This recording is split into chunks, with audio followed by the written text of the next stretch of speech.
Hello? Hey, Pete. It's Gary. How you doing? Hey, what's up? Well, first and foremost, I just want to say we love having you down. God, you seem to have a lot of answers. I know. I'm just acting like the wise man, you know? Right. It's fantastic. Right. Yeah. I know, right? Right. So what's been working for you? I just gotta get some lunch. I'm a little hungry, but yeah. Oh, I bet. You haven't eaten all day, right? No. Yeah. Right. When was the last time you ate? This morning. This morning? Yeah. What'd you have? Little waffle. Waffle. Anything on it? Yeah, it's good. Chocolate syrup or just regular maple syrup? Regular maple syrup. Oh, it sounds delicious. Delicious. Did you put a little butter on it? No butter. Molly McButter. Parquet or just regular butter? I know, right? You're on the air. Yes, I am. Oh, hello. Yes, lower your radio. Your radio is interrupting your train of thought. Oh, wait. All right, one of our Spanish listeners, Robin, calling us from Yale. Yale? Yeah, Yale. That's Spanish. Howard? Yes, and by the way, I want to congratulate you, not for what you were, for what you are. You want to congratulate me for what? For what you are, not for what you were. Not for what you worth. Yeah, for the more you have. Right. I want to congratulate you for what you are. And please keep fighting for governor, because believe me, for experience, you make a heck of a better governor. I can say the word? Yes. The jerk of Cuomo. Right. Well, let me tell you something, ma'am. You're absolutely right. Could we pull this off as an endorsement? Yes. This woman knows of what she speaks.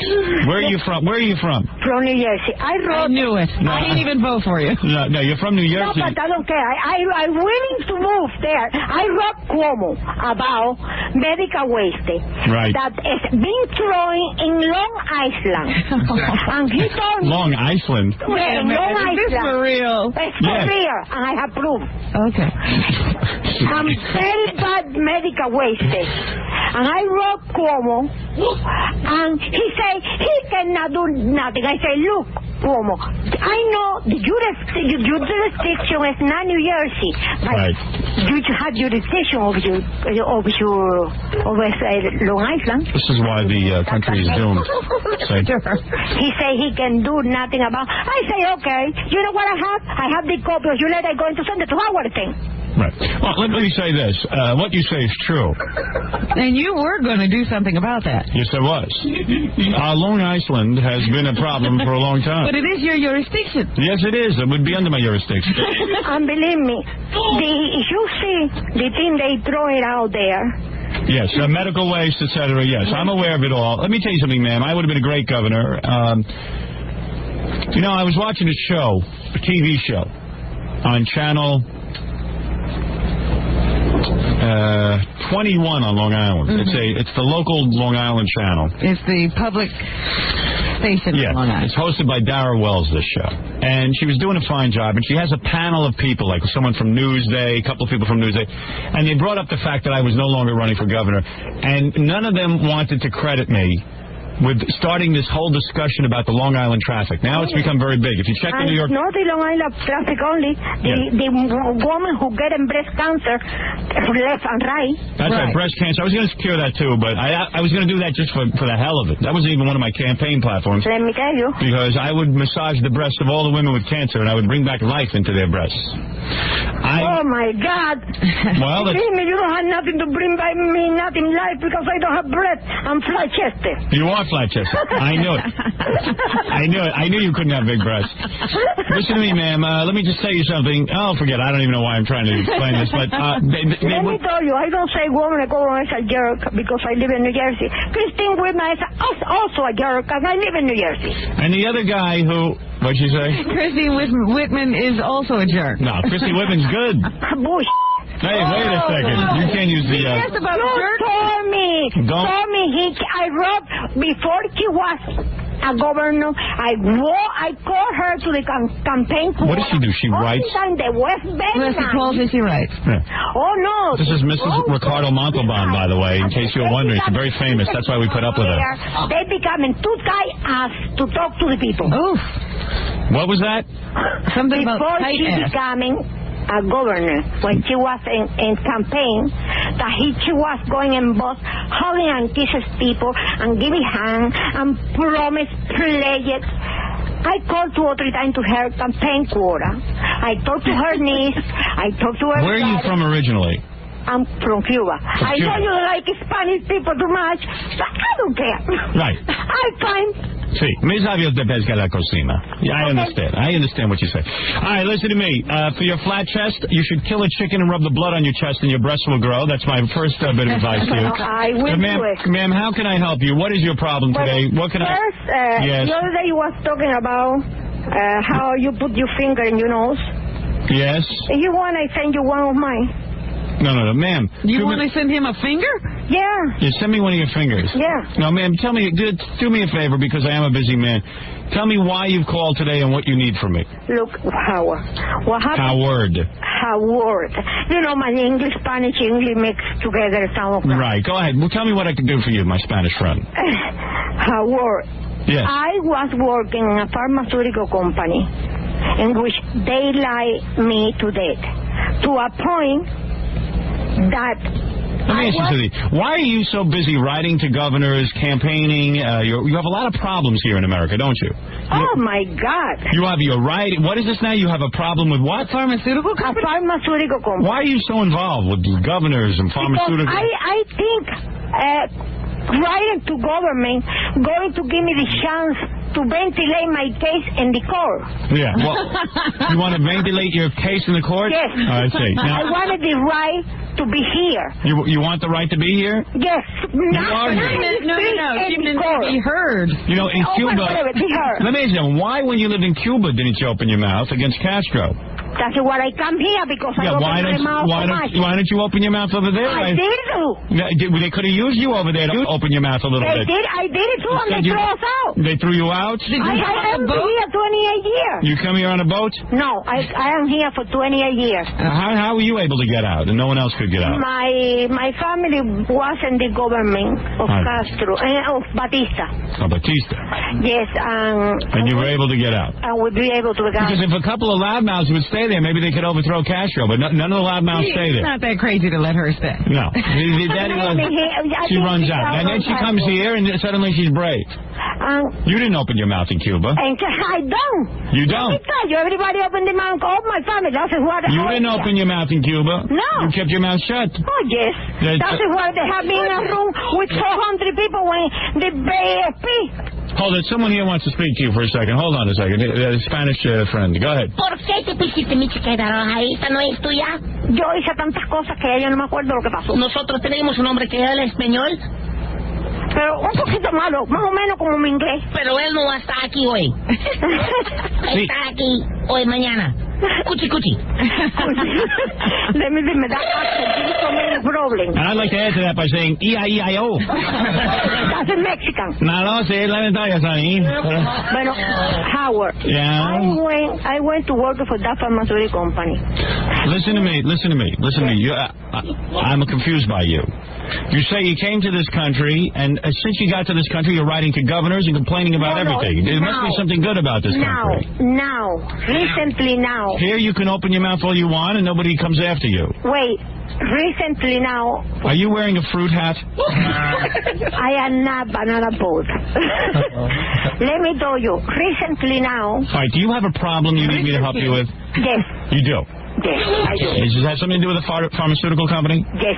You worked for a pharmaceutical company? I am disabled. I have a finger amputated. You have your finger amputated? Do 8 months of gangrene because a piece of glass contaminated went inside.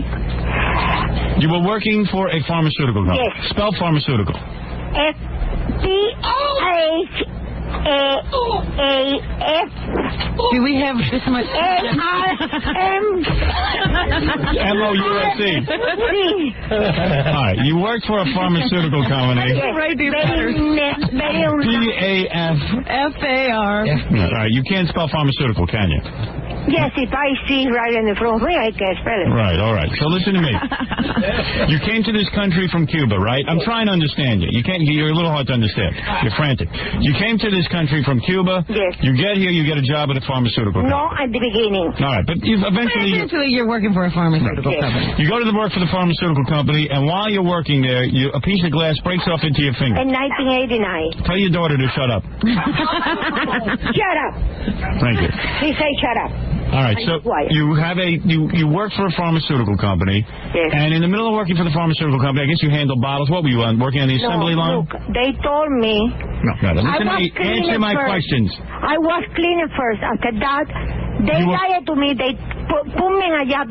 Listen to me. Where there was safety. If you don't answer my, if you don't listen to me, I can't help you. They put me reduce medical waste. All right, listen to me. Listen to me. Without training, without protection gear. All right, without nothing. All right, you were working for the pharmaceutical company. They hired you as a cleaning woman. Am I correct? Yes. All right. For cleaning the medical waste. The first cleaning. After they promote me to medical waste. All right, they promoted you to medical. God knows what you were cleaning before they promoted you to medical waste. Yes. All right, so you were cleaning and they gave you a big promotion. Oh, yes. They liked you. Yes. Oh, yes. Yes.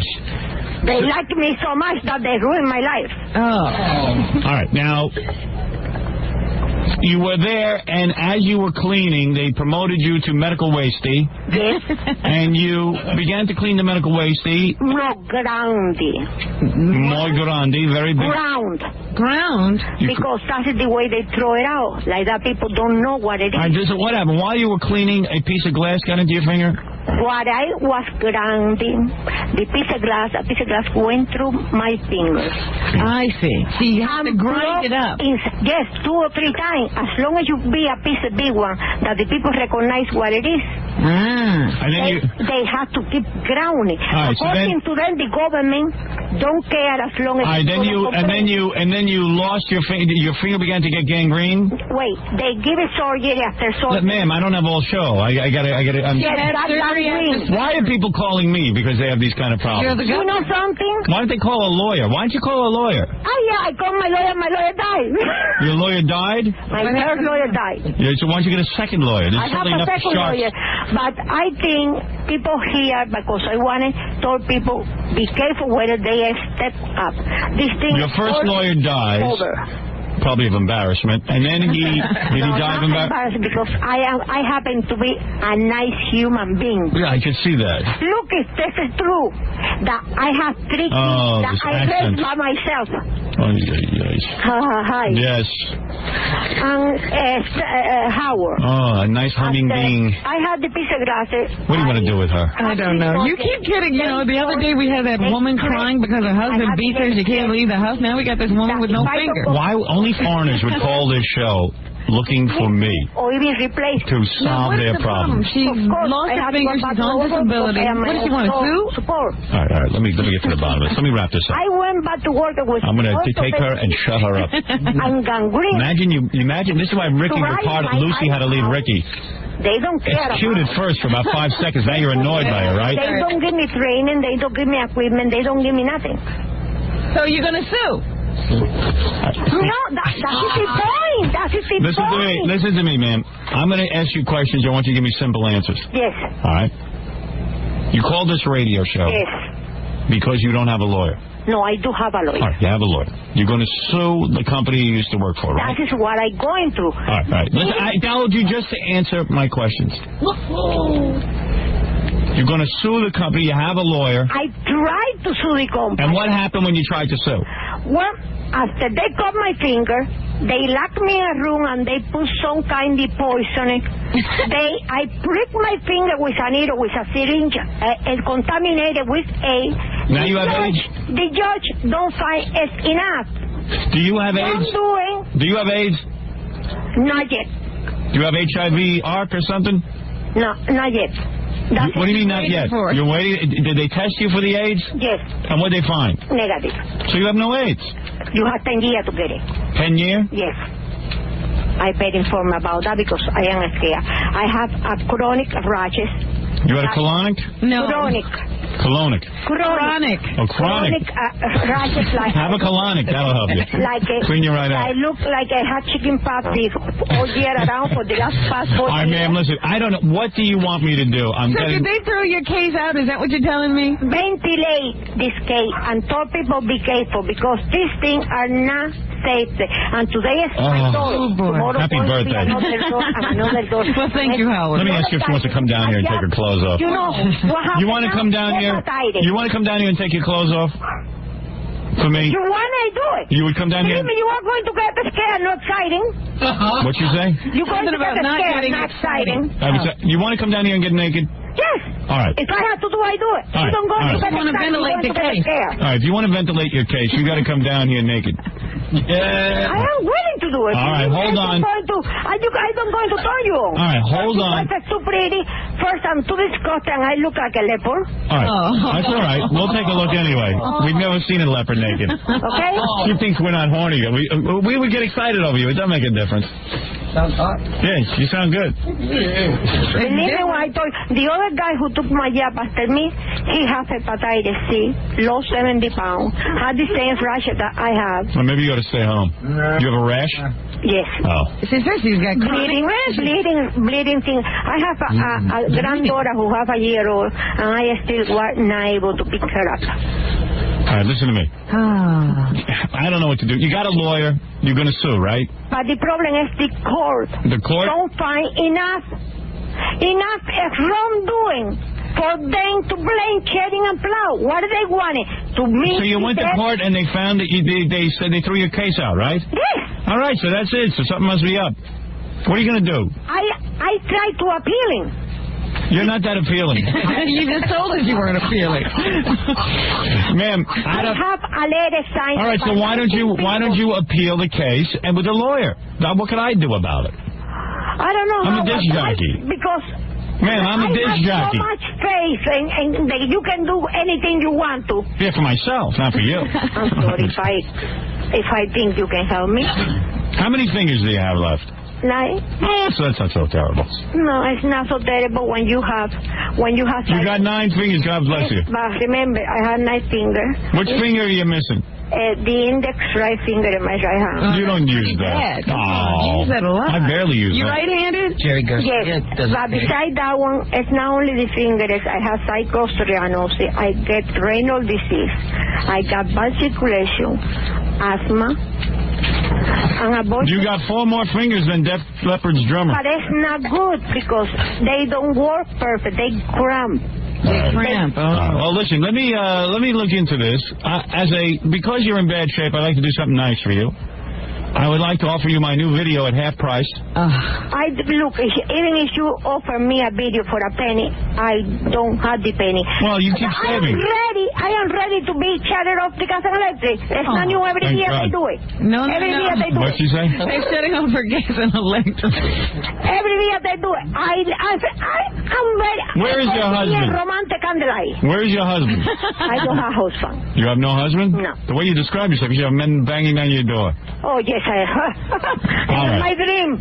Well, Robin... where are your children? I'm going to give you Robin's home phone number. They are older. Why don't they help you? Because they were raised by... They are paying a school loan. Oh. Because they what? They're paying school loans. Oh. Don't you know how to get out of those? Yeah, who pays back? Nobody pays back school loans. No, they do. That's hilarious. She is crazy. They do. All right, believe me, I'm in top of everything. I'm permanently disabled. All right, listen to me. And on top of everything, the income tax wanted $700 from me. The best thing for you to do... I want $700. The income tax. All right, here's what I want you to do. I want you to play out your appeal with a lawyer. Yes. And if that doesn't work, call us back. Esther, and you cannot do some publicity. Yeah, I will do something. That lawyer open the eye and say it's not right to ruin. Right, this is not right to do this. Thank you. Not only my life, the people around me. I hope we don't get disconnected. You want to be disconnected? No, I say I hope we don't get disconnected. You know, this phone company is terrible in America. The worst. You know, not only my life, the people around me. Whoop. Howard. Whoops. That wasn't me. That's the phone company. Is she still there? Hello? Oh. They shut off her phone. They shut off her phone. Jackie's right. Oh, dear. They shut off her phone. Howard, you didn't help that woman at all. What am I going to do for her? You didn't pay her gas and electric bill. See, that's why you didn't want your income publicized. I can get in. See, everybody's calling you for money. Right. Ako to the lawyer, I'm not appealing. Makatuturo to appeal, So many problems here in America. We are so lucky to have Long Island in the medical waste. All right, my head is spinning. I must take a break, and then I will be back with more right after these words. All right, what is it, Papa Foley? I have a million things to get to. My guest Bon Jovi is stopping by, yes? Well, you know how we answer the phones in the office and we get all these wacky people calling in? Yes. Well, this guy's been calling for like 3 days. He hates Stuttering John because this guy's a musician and he feels that John got a record contract too easy. But in the meantime, he's on acid and his girlfriend's on the phone with him too, and she's just been drinking. All right. Sir, you say you're on acid? Hello? Yes, you're on the air. You're on acid again. All right, let me ask you. Wait. Hello? Yeah, hi. Hi, how are you? Good, how are you? My name is... Well, don't give your name. I don't want your name. All right, okay. I don't want any names. Psycho. Who's a psycho? Larry. Go ahead. I say I don't want any names, and she says Larry. Oh, sorry. All right. Larry, hates Stuttering John. He has this psychological, pathological hatred towards Stuttering John. Who does? My boyfriend. I think Stuttering John isn't good. Why? Because I asked him if he knew the relative of E minor. He didn't even know it was G major. He thought he totally housed Kurt Cobain. Wait, this dude thinks he has a dream. That ain't the song. It's the same song, the Stay Away by Kurt Cobain. He thinks that John ripped off Nirvana. Oh, I see. Oh, he did rip off Nirvana. Yeah. It's a 4-chord progression that he plays. It's the same song. All right, if you put both of the records on and play them at the same time, I'll sing the same song. You know what's funny with guys like you? You sit at home. Yeah. Go ahead. You sit at home and you... What, do you want acid? How much acid do you... What kind of acid you got there? I did 2 white hits. 2 hits? Yeah. Of what? Of acid. Of what kind of acid? White. They were white hits. Oh, but he does acid. Who? Paper. No, he's assuming that you know about acid. I know acid. I've done acid. Black. So what does that have to do with white acid? Your girlfriend is black? You're a black woman? No. You can't tell, right, Howard? No. I know. I knew you couldn't. You sound Italian. Italian? That's because I've been hanging out with this low-class fucking Brooklyn. Oh, boy. All right. You're going to use the F word. Goodbye, girls. Goodbye, guys. No. I got to hang up on you. You don't know the rules. I swear. You're all hallucinating and drunk, and you don't know how to use clean language. This is the problem. He hates Stuttering John. He's annoying, Howard. I want to kill myself. You want to kill yourself? Yeah, because this guy... And why would you stop yourself? I'm going to tell you why. I've always wanted to tell people, and now this is some of the radio, I'm going to tell you. It's because of that girl that he was going out with. Because if you listen to his songs... This guy had to kill himself because he's like this to drive you crazy. Why are you busy worrying about Kurt Cobain and Stuttering John? What are you going to do with your life? You're such a... You're such a... 27 like Kurt Cobain. All right, good. How old are you now? How many years do we have to... Oh, so we have to wait 4 years. Yeah. Okay. So, and I know you haven't Bon Jovi on, and you could tell him that album is... Oh, Stuttering John is even better than Bon Jovi because Bon Jovi is horrible. Oh, you know you're funny. But I'd rather listen to Stuttering John than Bon Jovi because he's even worse. All right, let me tell you something. Let me tell you something about Bon Jovi and Stuttering John. All right.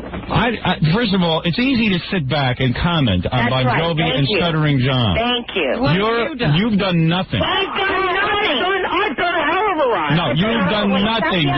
You sit in that house of yours on acid. He lives off me. Yeah, you live off Trish. Because I have to play music all the time. He lives off Trish. And you don't do anything with your life. And you're going to comment on Bon Jovi, who has sold 50, 60 million albums, who has done something with his life. He beat the odds. He went out. He made his own music. Thank you. I mean, how could you even comment on... How could you... Chris, shut up. I am talking now. I am talking. Wait. Now, listen to me. All right, listen. You two mental patients. Do you two manage to pay the rent and keep the lights on? Now, imagine, You know why? isn't it amazing how quickly I get into their life and I'm now part of this mess? Money. That's how we manage to keep the lights on, Robin. All right, here's the you make point. money? Here's the point. I bartend. Yeah, she bartends. She's great. a hustler. She's drinking is what she's doing. I'm not drinking. Listen to me. Listen to me. Oh, you asshole. Oh, boy. Okay, I gotta go. I gotta go with that kind of language. That kind of language, I have to hang up. You can't say a-hole. Now, stop it. Stop it, you to your children. All right. Go ahead, Howard. Howard? Stop it. All right. I promise I'll shut up. Go ahead. Now, just shut your cake hole. Okay. All right. It's a beautiful cake hole, though. Yeah, I bet. All right, listen to me. It smells like trash.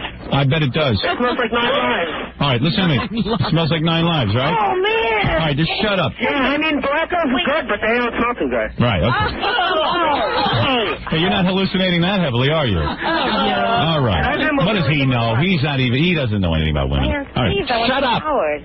Shut up, both of you. 2 children. I'm going to make one point and I got to hang up because I got great things here and I got to get ready for the show.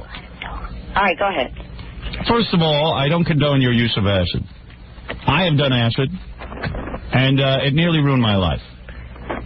Number 2, you're a mess. You sit at home. Shut up. I told you to shut up. Okay, all right. I'm not going to waste my valuable time with you 2 imbeciles if you're not going to listen. Okay.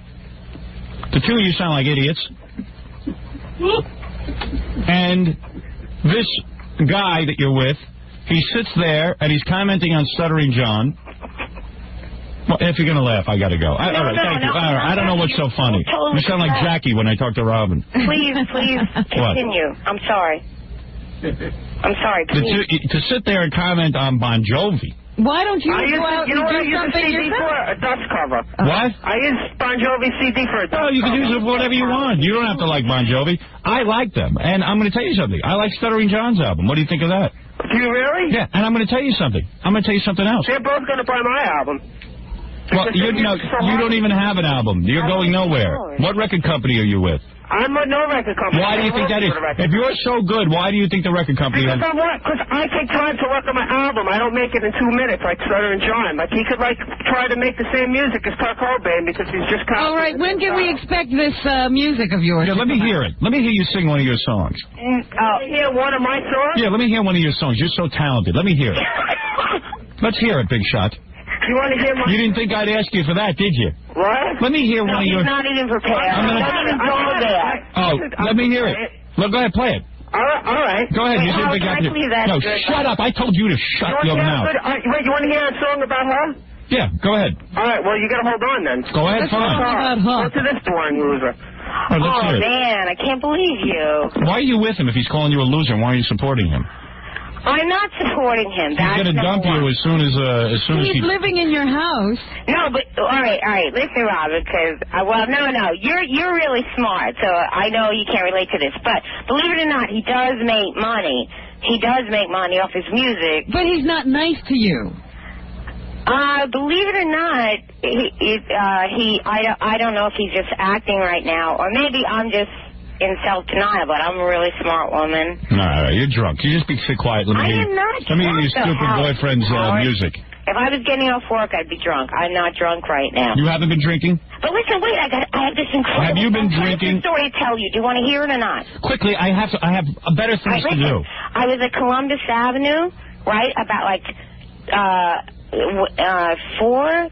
to 4 years ago, right? And one of the most incredible things a person's ever said to me in my life, I was hanging out, and it was a Columbus Avenue, and I didn't have anybody to be with. I hate drugs. And I met Sam Kennison. Sean Penn was in the bathroom. What's his name? Is she a bore? All right, some other guy. This is a boring girl. There. And this is a boring girl with no life. With him and Malika. She's going to say nothing. Nothing. 20 minutes. I bet you $1 million is nothing. I'm feeling really stupid because the waitress came up and she said, "Oh, who are you? Who are you? Who are you?" And she knew everybody's name and she went to me, "Who are you?" And I said, "Well, I'm kind of nobody." And Sam Kinison Well, you got that right. "Hey, everybody's somebody." Sure. Probably want to get in her pants. Yeah, Sam. Great humanitarian, Sam. What? Oh, that's fascinating. All right, where's your boyfriend? I got to run. All right, hold on, Larry. What is he? He's preparing now. There's another guy who's going to comment on Bon Jovi, on Stuttering John. All right, wait. Kurt Cobain. He's getting. No, he's a psycho. He thinks that Kurt Cobain. Yeah, but we're going to be lucky. He's going to kill himself in 4 years, so we're going to be free of him. No, but he thinks Kurt Cobain has possessed his body. Has Kurt Cobain possessed your body? Yeah. It has? Yeah, you know what Kurt Cobain is? He's a psycho, man. You know what happened? When did you take this acid? How long ago? When I met him, he was doing acid. I've been on acid for the last 2 years. All right. Every day? Every day? Yeah. All right. Let me hear your music now. This is the father of my baby. The tape is like fast forward. I'll try to get to any song. It's just like going. All right, let me hear it. All right, well, you have to wait. Oh, they're going to ditch you so hard. Yeah, I'm ditching you right now. Really? Let me hear a song. Sing something. He really thinks that Kurt Cobain... Oh, shut up. All right, I'm going to hang up on them. All right, I'll be quiet. She's annoying. I'll be quiet. She is annoying. Then why are you with her if she's annoying? Why? Because I'm beautiful. I have no money. What? She's having no money. All right, play your tape. Quickly play your tape. What? Play the tape. All right, wait. I got to hear this. Oh, brother. And you got to let Stuttering John come on and diss him afterwards. All right, here he goes. Well, I have to get it ready here. All right, forget it. Every day that you're going to ask me to do this. All right, are you ready now? Wait. Let's hear it. Wait. All right. Hello? All right, let me hear your music since you're putting down Bon Jovi and Stuttering John. All right. Go ahead. Well, Stuttering John, this is copyrighted by federal law, so if you try to steal it, I'll sue them. All right, good. That's good. All right, go ahead. Go ahead. Okay.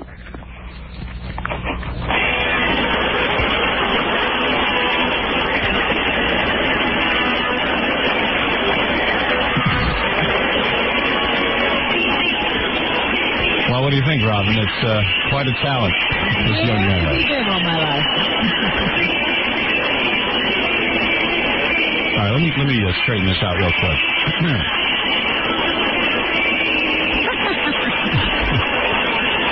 Hello? Hello? Hello? Hi. Yeah, it's fantastic. Hello? Yeah. Fantastic music. I know a guy who's going to sign you immediately. Well, you realize... Are you going to try to diss it out? I'm not dissing it at all. I'm telling you, you're ready for a recording career. I thought you were full of garbage, and now when I hear that... Where have you been performing? Why have we not heard of you before? That is fantastic. I've been performing in my room. I think... Yeah, all right. Listen, listen, I got 2 seconds for you, and I'm going to tell you something. Get a job. Yeah, you are the worst... You are the worst musician I've ever heard in my life. In fact, I'm going to call the electric company so they can cut off the electricity to your house. That is the worst. No, it's not better than Bon Jovi. Hey, baby. Yeah, baby. He's got $80 million. He's got $80 million in the bank, and you got nothing, you big bastard. Never put that idiot through to me again. I got pots and it's more melodic. Yeah, I never heard such noise. Jackie is a virtuoso compared to them. It's unfair to actual crummy music to call that music crummy. Do you know that? If I put my finger in a meat grinder, I would sound like that. I'd sound better than that. What do you think of that, Rob? This is more melodic. I'd rather hear this sound than what that guy was playing on the phone. All right, very good. Never heard such noise. But he's criticizing everyone else. All right, I got to take a break. We'll be back right after these words. Jackie Way Too Many Heineken's Martling. His 4 dirty joke CDs and cassettes are available on the Jokeland Web Mall or call 1-800-323-KING. Saturday, July 29th, one big show at the Casino in Hampton Beach, New Hampshire. For MP3 audio and filthy 3D joke man, visit jokeland.com. What is it? There's a woman on the phone who's sort of upset with some comments you made about adoption. Oh, please. That was years ago. How many? The other day I did do a rap about adoption. Oh, that's true. Yes, with Captain Shanks, as a matter of fact. Yes. Well, what is your problem? Hello? Yes, quickly, because I'm in the middle of the Channel 7 piece. Oh, Howard, I'm sorry I didn't call you sooner, but I was at work when I got your comments. This is my day off. Listen, Howard, I am the mother of a 5-year-old adopted girl and 20-month-old biological twins. Yeah. Okay. All right. Now, my husband and I, in addition, have been avid listeners to you since WNBC. Mm-hmm. And I'm also going to be 39 next week, so you and I come from the same generation. All right. Well, you know, if you find this boring, I'm sorry, but you've offended a lot of adopted people. Oh, I've offended adopted people? Who is that crying? Those are your biological children in the back? I was changing a diaper while I was talking to you. Well, you're doing a great job. Suspect the child. Yeah. Well, I had to put her down for a minute so I could shut the diaper pails out. So what is your problem with my comment? That's why I'm snoring. I don't understand. What comments are you objecting to that I've offended? You say I offend people, but what did I do that was so offensive? All right, Howard, let me tell you, in all the years that my husband and I have been listening to you, we've never been offended by you. We've always been on your side. Mm-hmm. Okay? But it's something that relates to you now has hit home. Yeah. Oh, I see. And it really hurts because it's untrue. The reason you specifically... What is untrue? Now we're 5 minutes into the call and we still don't know what's untrue. All right. I'll tell you exactly what bothered us, okay? Can't you shut that kid up? Well, it's hard with 20-month-old twins. You should know. By the way, it's interesting that you made a distinction between identifying your adopted child and your biological child. Go ahead, yes? I made the distinction. I had to tell you the reason I'm calling. Okay, go ahead. My child, who we chose to adopt, we never had a fertility problem, first of all. You were saying you knew all right? about it. Is that right? That's right. That's right. How'd you get those twins? How'd you get those twins? Excuse me? Did you take fertility drugs to get those twins? Absolutely not. That can be verified through my doctor, whose name I'll be happy to give Gary. I see. Absolutely. Absolutely. This is why we're so offended. Well, what are you offended about, honey? I still don't know what you're offended about. Okay. You haven't articulated it. You told Captain Jenks that biological children, in effect, take a back seat to adopted children and that they... No. I said just the opposite. I said that biological children take the front seat. Meaning what? Meaning what? I said that adopted children take the back seat. That's what I just said. No, you didn't. You don't know what you said. Adopted children. The only reason why I even got pregnant was because we loved, my husband and I, our adopted daughter so much that we wanted to give her a sibling. Why didn't you adopt a sibling? Because... All right, here's the story, my dear. Here's the story. While I am not saying you don't love your adopted child. You know, I'm going to tell you a story. I have a cat that I found out in the street. The cat was half dead. And much like your adopted child, I grew attached to this cat that came to my porch every day and ate from a dish. Not quite the same. But well, wait a second. Let me tell you something. Let him go on. You had plenty to say. Now let me talk. Go ahead. I took the cat in, and I'll tell you something, Robin. I love that cat. I love talking it. in the past tense. I loved that cat. No, I said I love that cat. I know you do, Howard. I love animals. I love the cat. I see it. You know, sometimes I feel really, you know, when it gets out of the house, I get nervous. I want to see it. I love the cat. I know. I love it. I have an attachment to it. I believe you. And there are all degrees of love. I know that. There are all degrees of love. Now, what happens is when someone adopts a child, it's not that the parents don't love the child. The adopted child, in most cases, in 99 3/4% of the cases, never feels truly loved. Now, what does that mean? Who doesn't? Now, how do we know this? How do we know this? I'm sorry, I didn't catch it. Was the adopted parent or the adopted child never feels? The adopted child never feels love. Because we know this because the child burns to meet its real parents. Sometimes. Mostly. Do you know the statistics? Neither do you. I just know from people I know that are adopted. Well, I'm much closer. When did you tell your child he was adopted? I've had my child since she's 3 months. She's now 5 years. Okay. And the child knows it's adopted? Oh, yeah. Yeah. Because that was... And if you notice that the biological child will always feel more love, because it's only natural. The parents... Whenever that adopted child starts to go wrong, you know, at 15, kids start to act out, no matter who they are, no matter how good they are. You start to look at them and I don't recognize that trait. What makes you think so, Howard? Darling, you want to deny it or you want to face it? Your daughter's only 5. You haven't lived through this yet. 5 is a cute age. I'm living through it. No, you're not. You are. I told you you haven't lived through it. Oh, I wouldn't live through it. I would not adopt. Well, that's your prerogative. I don't want somebody else's mess. My child is a genius. She is is that right? And she's been pronounced gifted by her teacher. Oh, gifted. Yes, I've heard that. You sound like every yenta. You sound like every yenta. Are you a yenta? Are you a Jewish woman? As a matter of fact... You are, aren't you? I'm not. No, you are. Why don't you admit I'm it? not. I'm a Christian woman. Oh, you're a Christian. Are you married to a Jewish guy? Excuse me? Because you sound like somebody of the yentas that my wife knows out on Long Island. Just a minute. My child tested very highly. She has been certified. Gifted. All right. Gifted. She's gifted. And is she in a gifted school? She doesn't go to school yet. She's only 5. Oh, and she's gifted, and yet she's not in school yet. She's in preschool, but she's off today with me because I'm off. And how do you know she's gifted? Because her pediatrician said so, and her teacher said so. Her teacher and her pediatrician. Yeah, that's right. Is that the gifted one crying now into her oatmeal? No, that's one of the twins. I see. They're gifted twins. also, or no? Are the twins gifted?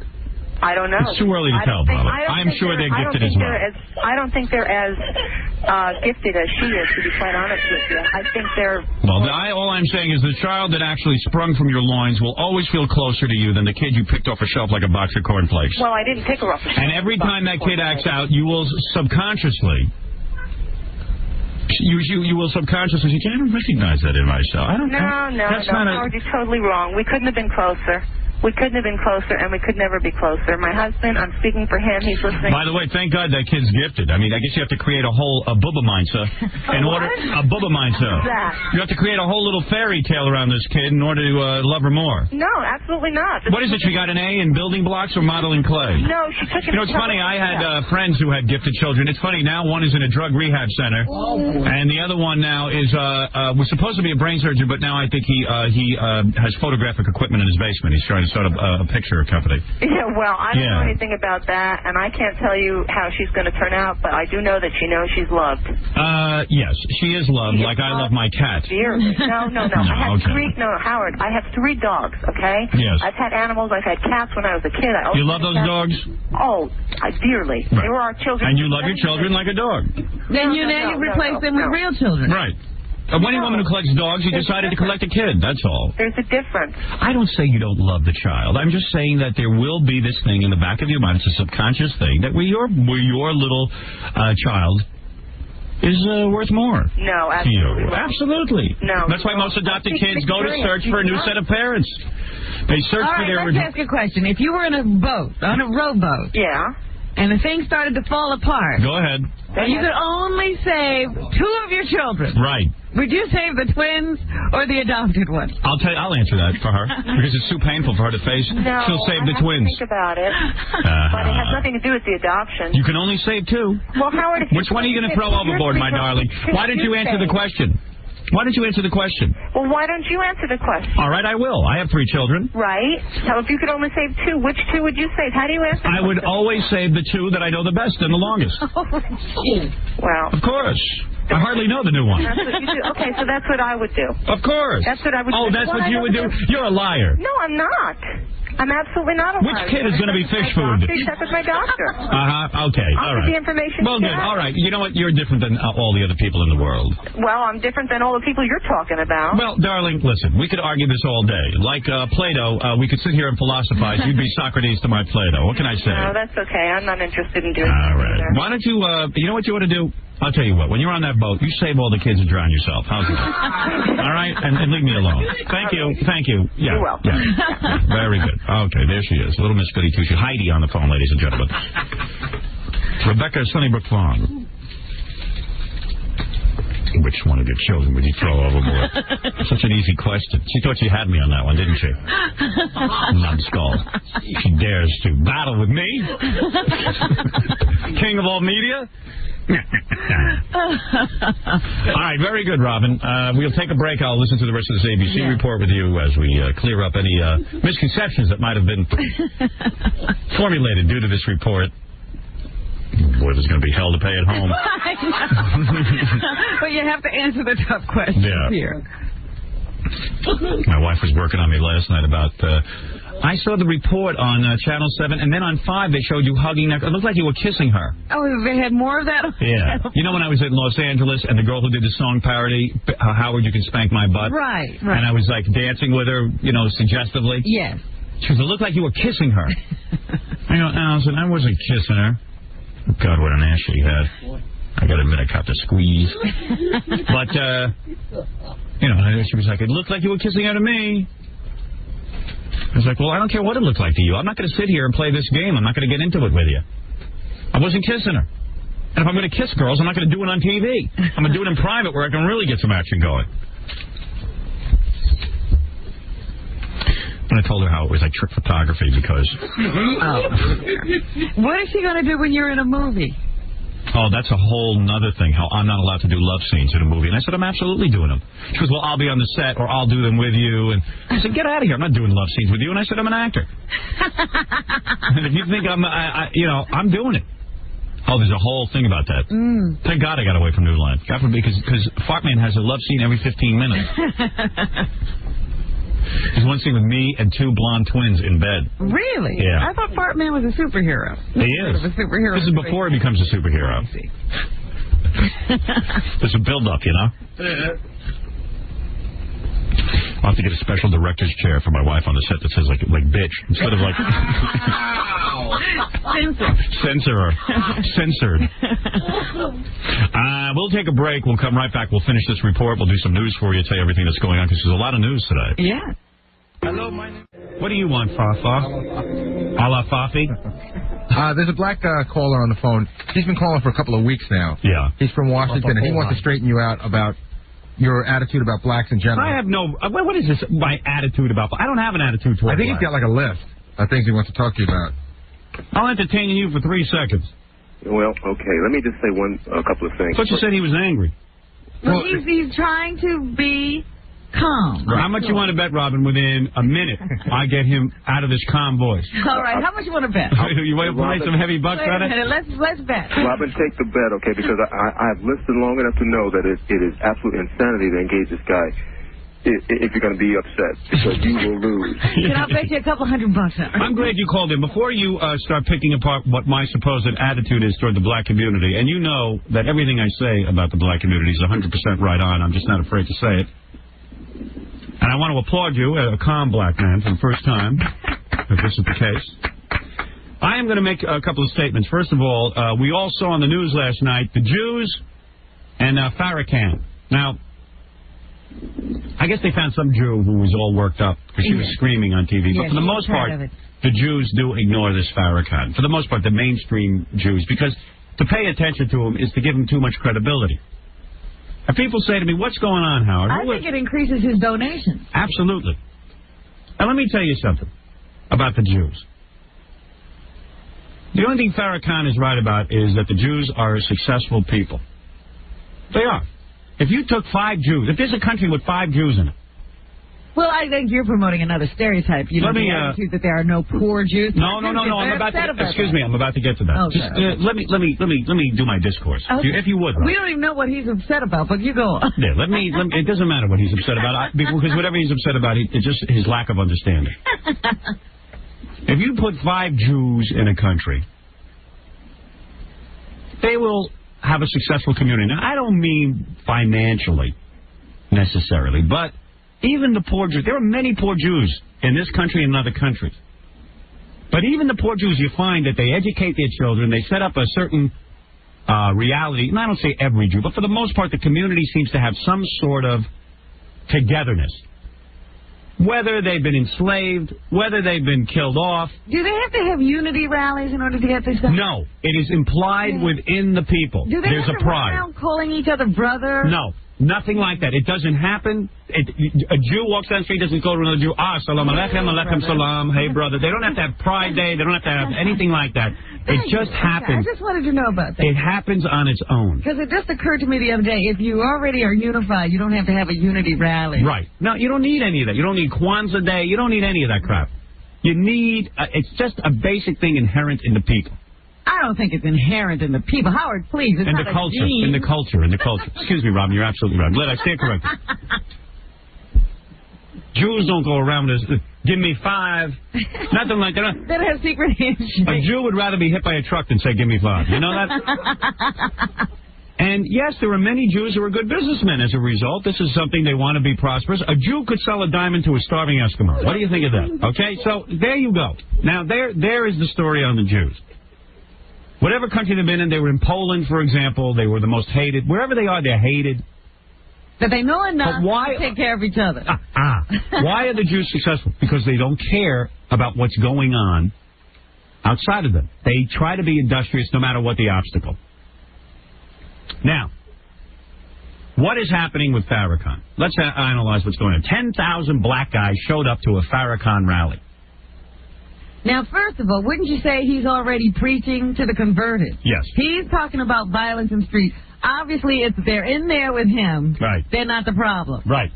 Now, let me just say, so these guys get up, Farrakhan and Abdul Ali Khalid, and he's got some kind of name he made up for himself, and he says, the Jews are the problem.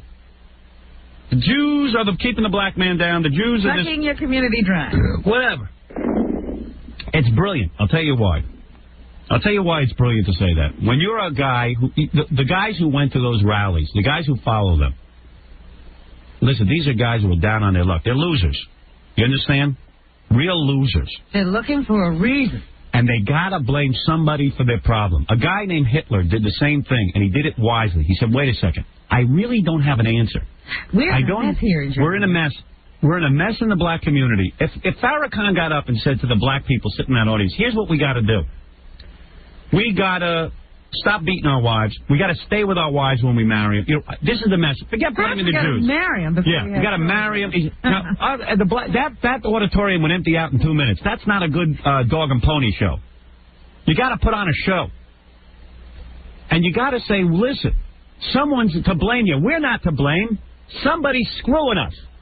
Somebody out there is... That is what Hitler did. He said, somebody's screwing us. Somebody is sucking the money out of Germany. If you don't have a real agenda...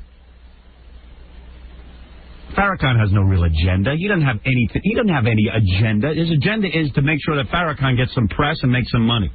If you don't have a real agenda... Martin Luther King had an agenda. But if you don't have a real agenda, you got to make up an agenda. You make up a scapegoat. And you take someone, and you say, this is the guy who's the reason in the black community why we're failing. At some point, do I get to respond to any of this? You'll respond when I tell you you can respond. I run a tight ship. I stand corrected. Of course. So you need someone to blame. When you get 10,000 losers in a room, and these are losers, you should have taken that room and shipped it off to somewhere far away. Because this is the dregs. This is the beer hall in Germany. And when you got that many losers together, you take advantage of it. I didn't say looters, I said losers. Wow. And this guy who's, what's his name, Khalil Jor-El Ali? Khalid. What? Abdul Muhammad. Khalid Abdul Muhammad. He's a loser. But he's got a room full of losers, and he knows how to play the crowd.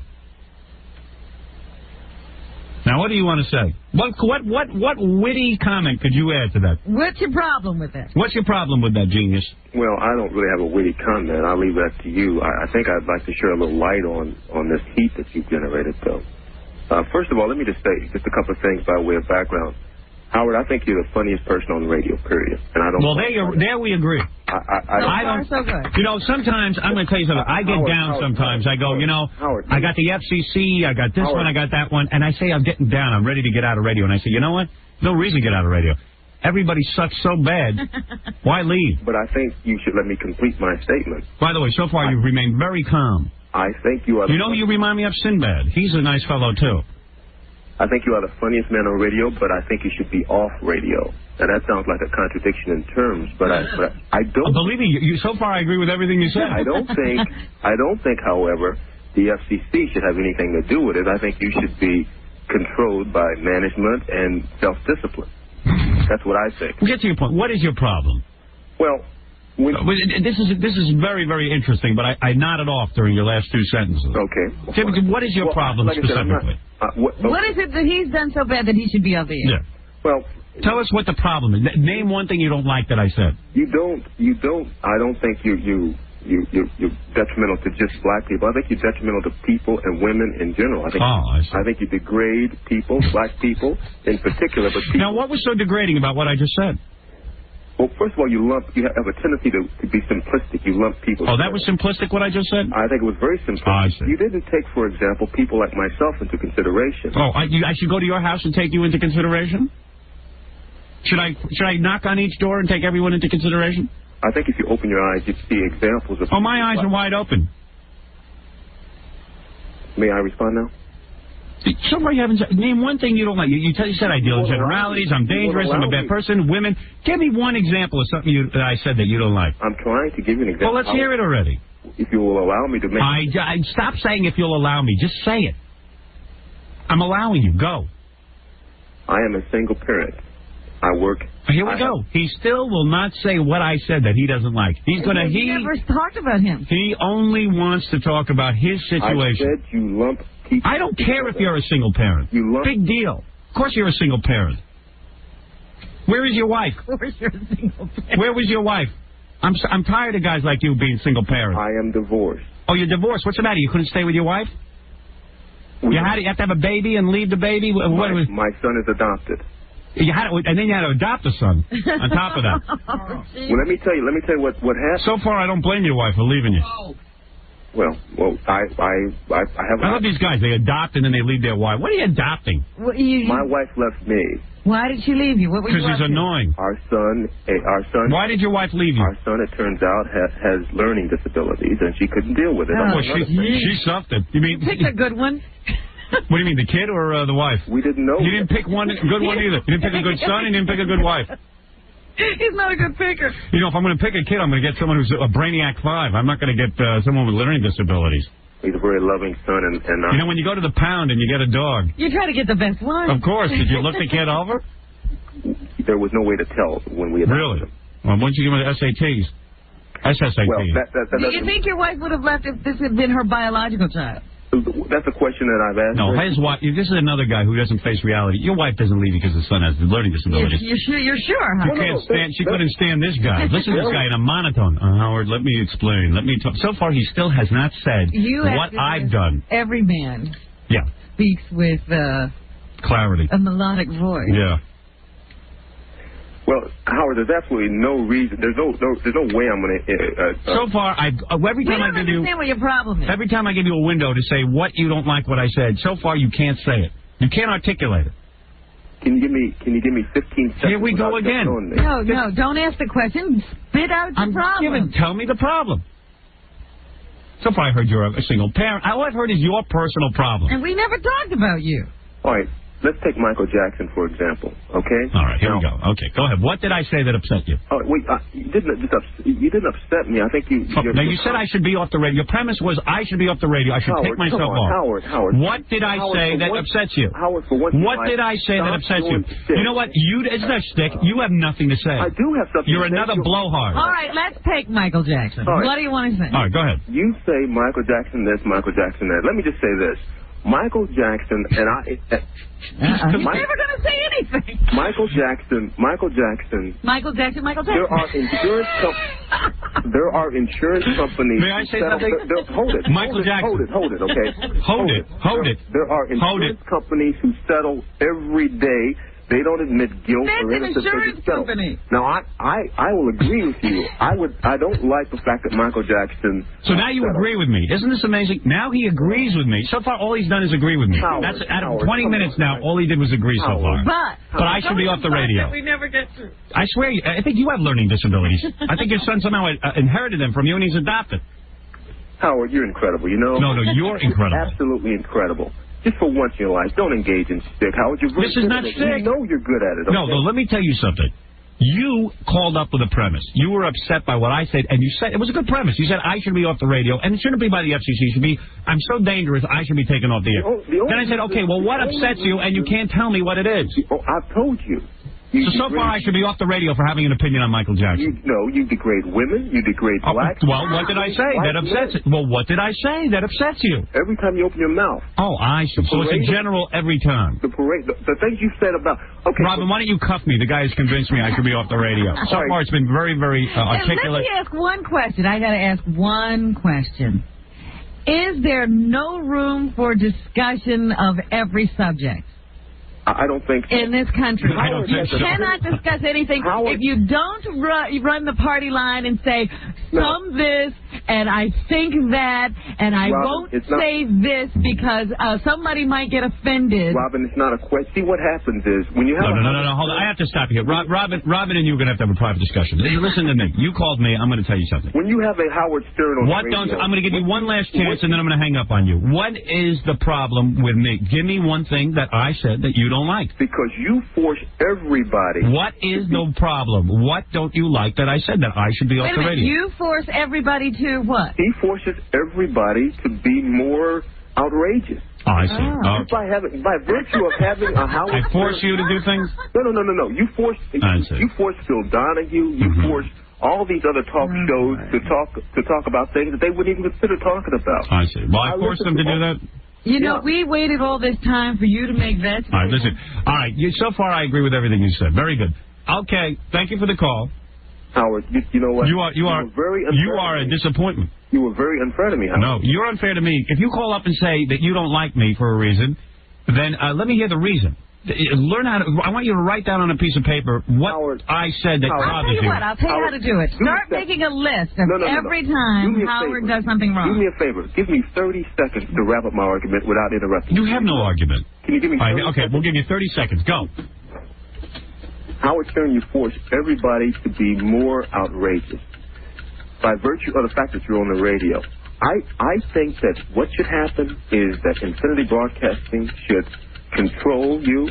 You should control yourself. There should be self-discipline involved. He's already said all these things. Yeah, this is you needed 30 seconds. This is not wrapping up your argument. First of all, you had no argument. Yeah, you didn't even have an argument. This is not wrapping it up. This is maybe the worst phone call I ever got. Okay. Well, listen, because at least sometimes I get calls from angry black guys, and they go, "You said that Michael Jackson went to million," and that was good. I mean, at least the guy has a point of view. You have no point of view. Let me say this. Okay. I would suggest that you have a very low IQ. Okay, that may be true. Let me say this, Howard. What do you do for a living? I have a store where we do engraving and we have key duplication. All right, you're good at that. That's what you should stick to. Don't call radio shows anymore. Well, you can make copies of keys for the rest of your life. After today, Howard. You're not capable of doing this kind of discourse. Let me guess, you're never going to listen again. No, I'm not. I'm really all right, not. Good. And I want you to go listen to other shows. No, the reason. You are not. I tell you what. Don't tell me. We don't care what the reason is. Don't tell me you're not going to listen anymore. I am forbidding you from listening. Howard, I think you're great at what you do. I think you're fantastic. Well, good. Thank you. That makes a lot of sense. I wish I could tell you that you weren't. I think you. I can't handle it anymore. I really tried to open the show up to other opinions, but I got to have someone who makes sense. There aren't any. We're going to take a break, and then I'm still going to try to get all this paper off my desk. I'm going to go through all the old articles. You're going to continue. I'm going to try and continue, and hopefully I won't be interrupted by dopes like that right after this. Well, Howard, if you're going to have opinions. Should do a show with no opinion. Go ahead. You want to start off the morning with a couple of phony phone calls? Okay. This is from a guy who you know, Robin, Ponce de la Phone. Oh, yes, haven't heard from him this year yet. Yeah, he's another guy who makes phony phone calls. This is a phony phone call to the Home Shopping Network. All right. Is this the first one, the Home Shopping Network, by Fall High? No. Oh, yes, it is. It's Mike Ditka. Oh, okay. He talks about whether he likes you or not. For Ditka? Yes, Ditka. Ditka knows you? Ditka. Well, first he acts like he doesn't know you, and then he decides whether he likes you or not. I don't know him, but I don't like him. One could just imagine. That guy doesn't seem high on brain power, does he? Whenever I hear him talking. You know, they're always talking about how these football guys have to be smart because, you know, of all the different plays they run and so forth. Yeah, sure. I'm not buying it. Yeah, me neither. I think it's about all they know. Standing $29.95 for the autograph book. We go to the call. What's he selling? An autographed Ditka book? Yep, his bio. How much are they selling that for? $15? I thought he just said $29.95 for the autographed one. Oh, all right. Ditka. Hi, you're on the air. Who's this? Yeah, this is Bob Abui from Quivers, California. Hi, Bob. How are you? Fine. You're a big Mike Ditka fan, huh? Oh, I love it. And I have the book already, and I just wanted to get an autographed copy. Oh, very nice. Say hi to Mike with us tonight. Hi, Mike. Good. How you doing? Thanks for calling. Certainly appreciate it. I'm glad you have the book already, too. Can I ask you a question? Yes. Do you have a Howard Stern's book, Private Parts? What was that? Howard Stern's book, Private Parts? No, we don't have Howard Stern's book. Can you read, Mike? What did he say? Can you read, Mike? Can you read, Mike? Mike, you know how to read? This is a great book right here, the Mike Ditka book. Howard Stern won't be coming on this show. No, I don't think so. He'll be going on his own show probably. This is the Ditka autobiography. Those guys on QVC are very nice people. They no matter what happens, they just keep smiling. And the smile is always in the voice. And for once they don't freak out over my phone calls. Like, well, I don't think Howard Stern will be on this show. Larry King's like, Lesson 30, the certificate of authenticity. That's good. Howard Stern. That's good. Who is he? Yeah, that's a question. Who is That's what he said when they asked who I was. Who was he? Well, I'm not a big fan of Howard Stern, so. Not many of them out there. We'll go to the calls again. I'm not a big fan. Not many of them out there. No one even asked him if he was a big fan. Who said not many of them out there? That guy, the guy with the smile in his voice. When he said, I'm not a big fan of Howard Stern, he goes, not many of them out there. How insulting. Gee, Mike Ditka doesn't like me. Most guys say they don't like me, but most of them listen. Let's see. Ponce de la Phone, although in Chicago I don't think he listens, does he? Ponce de la Phone calling Tommy Lasorda. Yeah, on ESPN. Oh. He gets all the sports guys. Our good friend Tommy. Now, Tommy is at odds with us, isn't he? Well, not with you, just with John. Yeah, what happened? Got him. Just gotten him twice. And both times he's left aggravated and cursing. Right. What the hell kind of question is that? Oh, that's right. What the hell kind of question is that? The best one, if you remember. And what was the question that John asked him? One was, did you ever fart in the catcher's space? And one is, how much you want to bet Pete Rose will be gambling soon? But it's great because one time Tommy Lasorda was eating like a big ice cream pop and his mouth was full. Yeah. And he goes, hey, what kind of question is that? Yeah, right. He was eating one of those diet ice cream pops. Right. Tommy Lasorda's trying to make money out of dieting. That's the coolest, when people pay you to lose weight. Yeah. I'm still trying to hook into something like that. Someone hire me to lose weight. Okay. And he hates us. Oh, good. Well, for him to say that we weren't going to win any games against the Giants, I'll tell you one thing. He couldn't be. You'll remember, Tommy. You'll remember. All right, let's stay in Florida. You are on Talk 2. Hello. Paul. Good to have you. Hi, Tommy. How are you, Paul? Fine. Can you comment on Howard Stern's ass? Unnecessary, Tommy. Don't worry about it. I'll take care of that. What happened? How do you know he hates us? Oh, no. I mean, he just hates us in general. Can you comment on Howard Stern's ass? It's unnecessary. It's unnecessary. Why is that unnecessary? I'll take care of that, Tommy. Leave that to me. All right, here it is. It's got a lot of cellulite and hairs. I took care of it, Tommy. You don't have to do it. No one on this planet has to do that. That guy wanted to do it. I'll take care of that one, Tommy. That's a very funny call.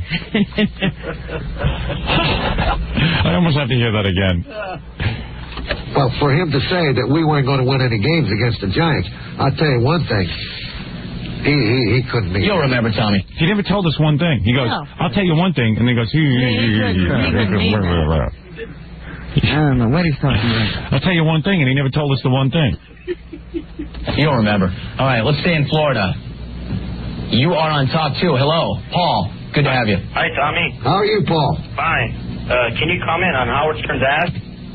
Unnecessary, Tommy. Don't worry about it. I'll take care of that. Well, I want to comment on it. It is really nice. I like a guy with a big full ass. Hey. I got to tell you one thing about it. I don't know. And what is this one, finally? This one's great. This is Robin Quivers calls up one of those, like, astrological shows. Oh, really? Yes. Okay, let's hear this. And we're going to go to line 1, Robin in Santa Monica on Century, who's been waiting patiently. I think I'm not of this planet. Oh, okay. You and Howard Stern, huh? Okay, let's go to line 2. Wait a second. I got to back up here. There's a lot going on there. So this guy pulls Robin's voice off. Right. And he says, this is Robin calling in. Right. Okay. It's an astrological show. It's a show about now, as soon as Robin says something, the woman recognizes her voice. I guess so. Because they don't introduce her as Robin Quivers. No. Right. And we're going to go to line 1, Robin in Santa Monica on Century, who's been waiting patiently. I think I'm not of this planet. Oh, okay. You and Howard Stern, huh? Okay, let's go to line 2. Oh, that's great, isn't it? Great. Sucked him in perfect. I just can't believe it. I gotta hear that one more time. I really thought I was making this call. So did they. I think I'm not of this planet. He turns into a donkey. Yeah. Listen to the rooster over there. I know. All right. I meant the way he edited it. And we're going to go to line 1, Robin in Santa Monica on Century, who's been waiting patiently. I think I'm not of this planet. Oh, okay. You and Howard Stern, huh? Okay, let's go to line 2. What? I wonder if he had more, if they had tried to converse with him. I don't know. It sounds like, I don't know. I don't know what happened there. When you said you weren't of this planet, why didn't they do a follow-up? Well, the guy, I think, wanted to have a discussion. Yeah, he needs to get, like, more Robin things off the radio and then really have a whole thing going. If it had just been a short little normal laugh, they probably would have responded and kept the conversation. Yeah, when you hear it doubled up like that, it's not human. Plus, people don't laugh with a soundtrack. Right. Yeah, right. And we're going to go to line 1, Robin in Santa Monica on Century, who's been waiting patiently. I think I'm not of this planet. Oh, okay. Right to the point, as You and usual. Howard Stern, huh? Okay, let's go to line 2. He's working overtime out there, that that is fantastic. All right, we got to take a quick break, and we'll be back right after these.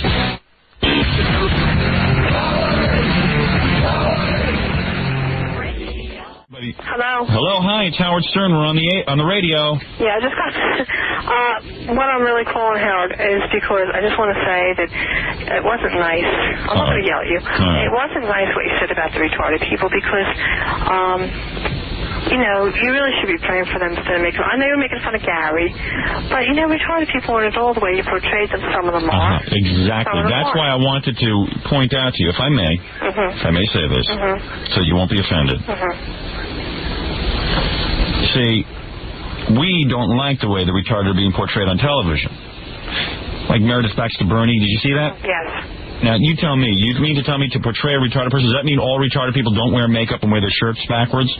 No. See what I'm saying? But the way it's wrong. But the way you did Gary, you made him sound like... Exactly. Like all retarded people are dumb, and they're not. I have a girl working for me who can't works say on a that. computer. No, wait a second, you can't say that.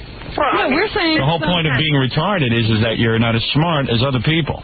Like you said, this is your mother. Do you know who this is, Gary? I don't know. I don't know. I don't know. And you said the word retard, which is very offensive. What should I say? People with mental retardation. If you had venereal disease, would you say I'm a venereal? I have said that, yeah.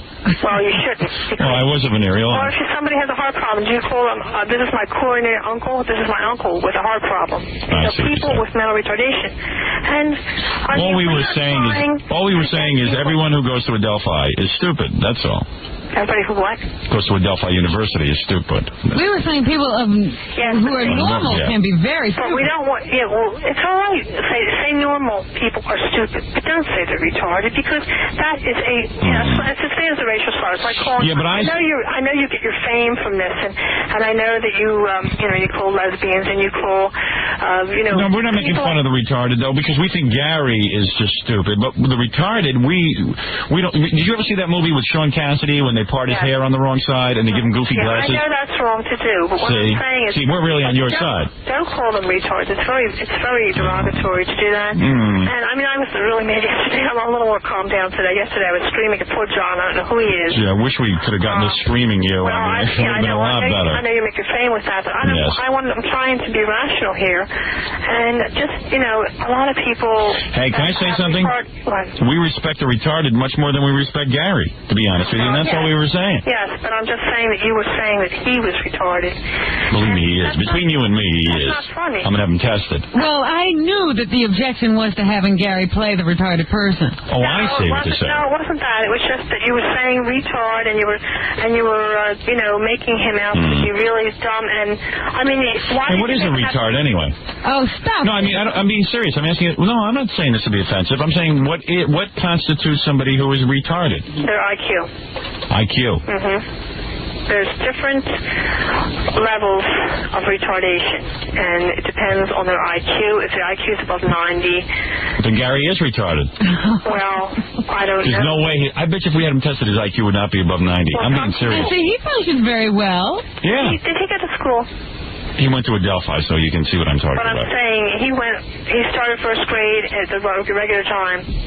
Well, I don't know. Gary, did you start first grade at the regular? Uh-oh, you know, we're realizing something. Excuse me, ma'am, do you have another bed there for Gary? Wait a second, let's Gary, you didn't start the first grade at a regular time. Let's put this to bed right now. I graduated college with a 3.8. Yeah, from Adelphi. That's comparable to... We don't have beds for retarded people. I think we strap them down and give them shock treatments. You're kidding? You guys still do that? No, we don't. Oh, I didn't think so. First of all, mental health is different from mental retardation. Yeah. There is a big difference. Don't try to explain it to us. Well, I'm not, because you wouldn't understand, but... We wouldn't. You probably wouldn't. Yeah, our IQs aren't all that high either. Well, the attention span of our audience is very simple.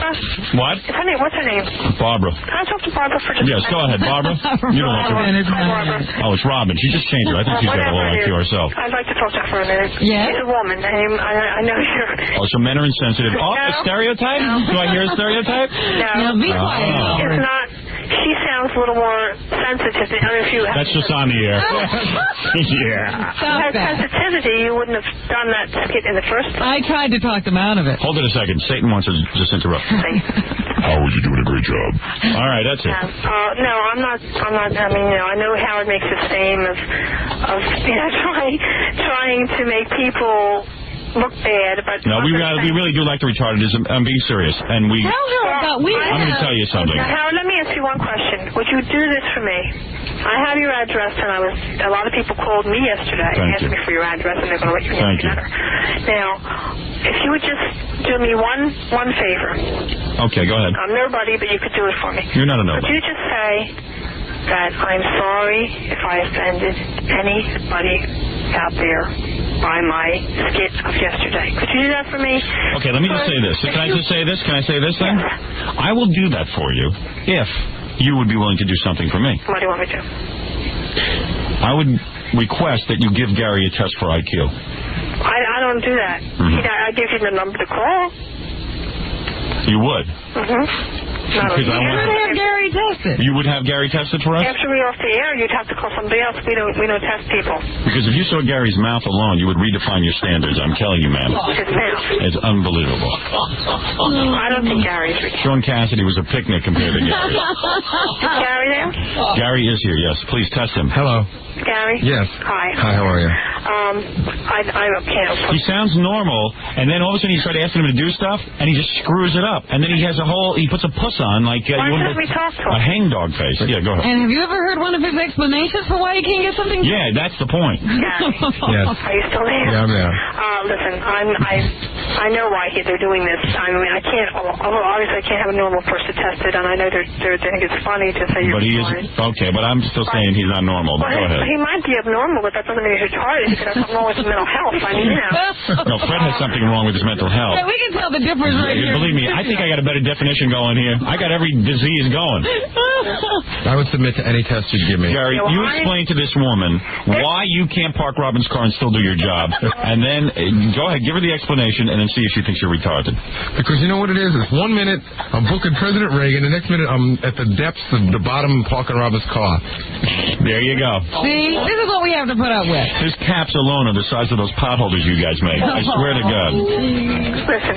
All right. That's it, Howard. I want to apologize now, but I did offer to apologize because she's going to have Gary tested. I'm not going to have Gary tested. My office doesn't test people. We are advocates at this office. Hey, don't get mad if I don't understand. No, I'm saying we're advocates at this office. We don't test people. I think you could be a little more patient with people who don't understand. Yeah, just because I don't understand, you'll be a little more patient. Well, I'm trying to get you to understand that. I hope you're not this snippy with, people of lesser intelligence. That's all I'm saying. But let me I'm not apologize. just with people of lesser intelligence because they're not rude like you and go around calling each other retards. Oh, jeez. I'm sorry. All right, I'm going to apologize. I have people that I call today who have retarded people, and they're listening to this program right now. Now, Howard, stop crying. You did something wrong. All right, I'm going to apologize. You're right. I'm seeing your point. I'm on another line reading. I gotta hang up. No, I'm going to apologize. Please. I would like to now apologize to anyone I might have offended, and we will stop using the word retard. Thank you. There. Breakthrough. I respect what this woman does for a living in all seriousness. I respect the society you work for. Thank you very much.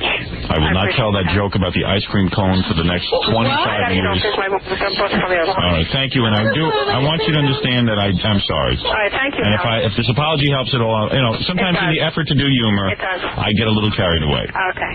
And I do apologize if I offended. Thank you. All right. What ice cream cone? Yeah, I apologize to her. That was pretty decent of me. You know the joke where the guy goes to eat the ice cream cone, he sticks it into his forehead.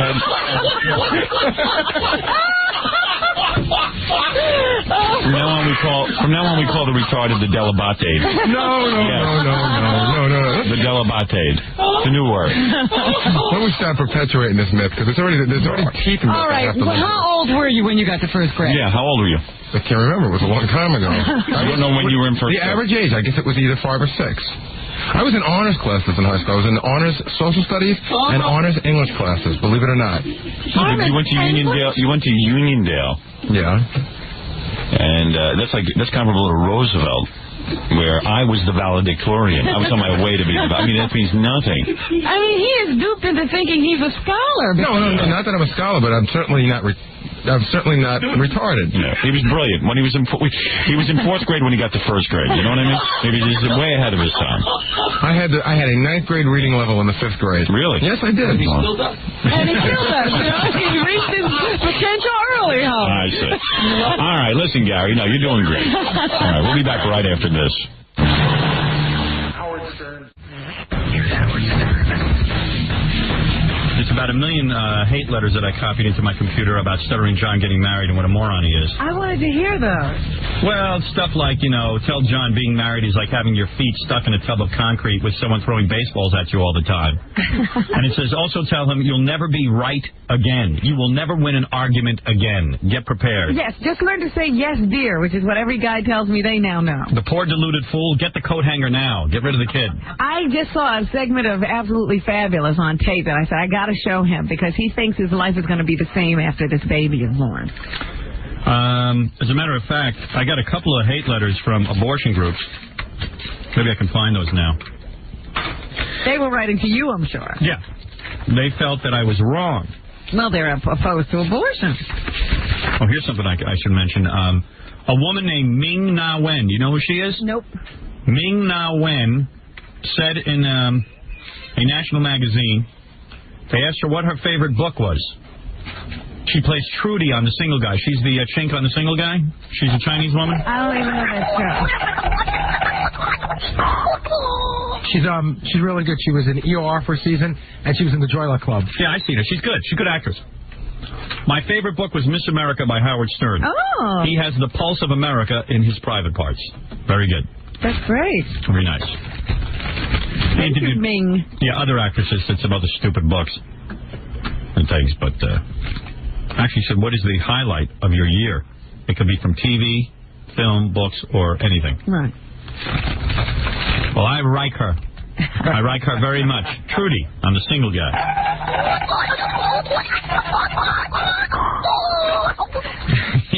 That's Ming. That's her. All right, let me see if I can find some abortion. Here's one. And all of these letters contain pictures of fetuses. So these are real abortion rights. Oh, yeah. Or anti-abortion people. Yeah, and they never want to say they're listener of ours. So they are the only people who carry abortion or fetus pictures. Howard, on January 3rd, 1996, I was switching radio channels. They're never listening. And Get an Abortion caught my attention. They just happened to hear the words, get an abortion. All right. You could have had just have said, I told him not to get an abortion, right. And all they heard was to get an abortion. You had someone named John with a girlfriend who was pregnant. This is a person just tuning by, and they all of a sudden knew everything. Who was pregnant at 3 months gestation. I heard you say to the hundreds of thousands who listen to you that at 3 months there is no brain and no soul. I didn't say there was no brain. I said there was no soul.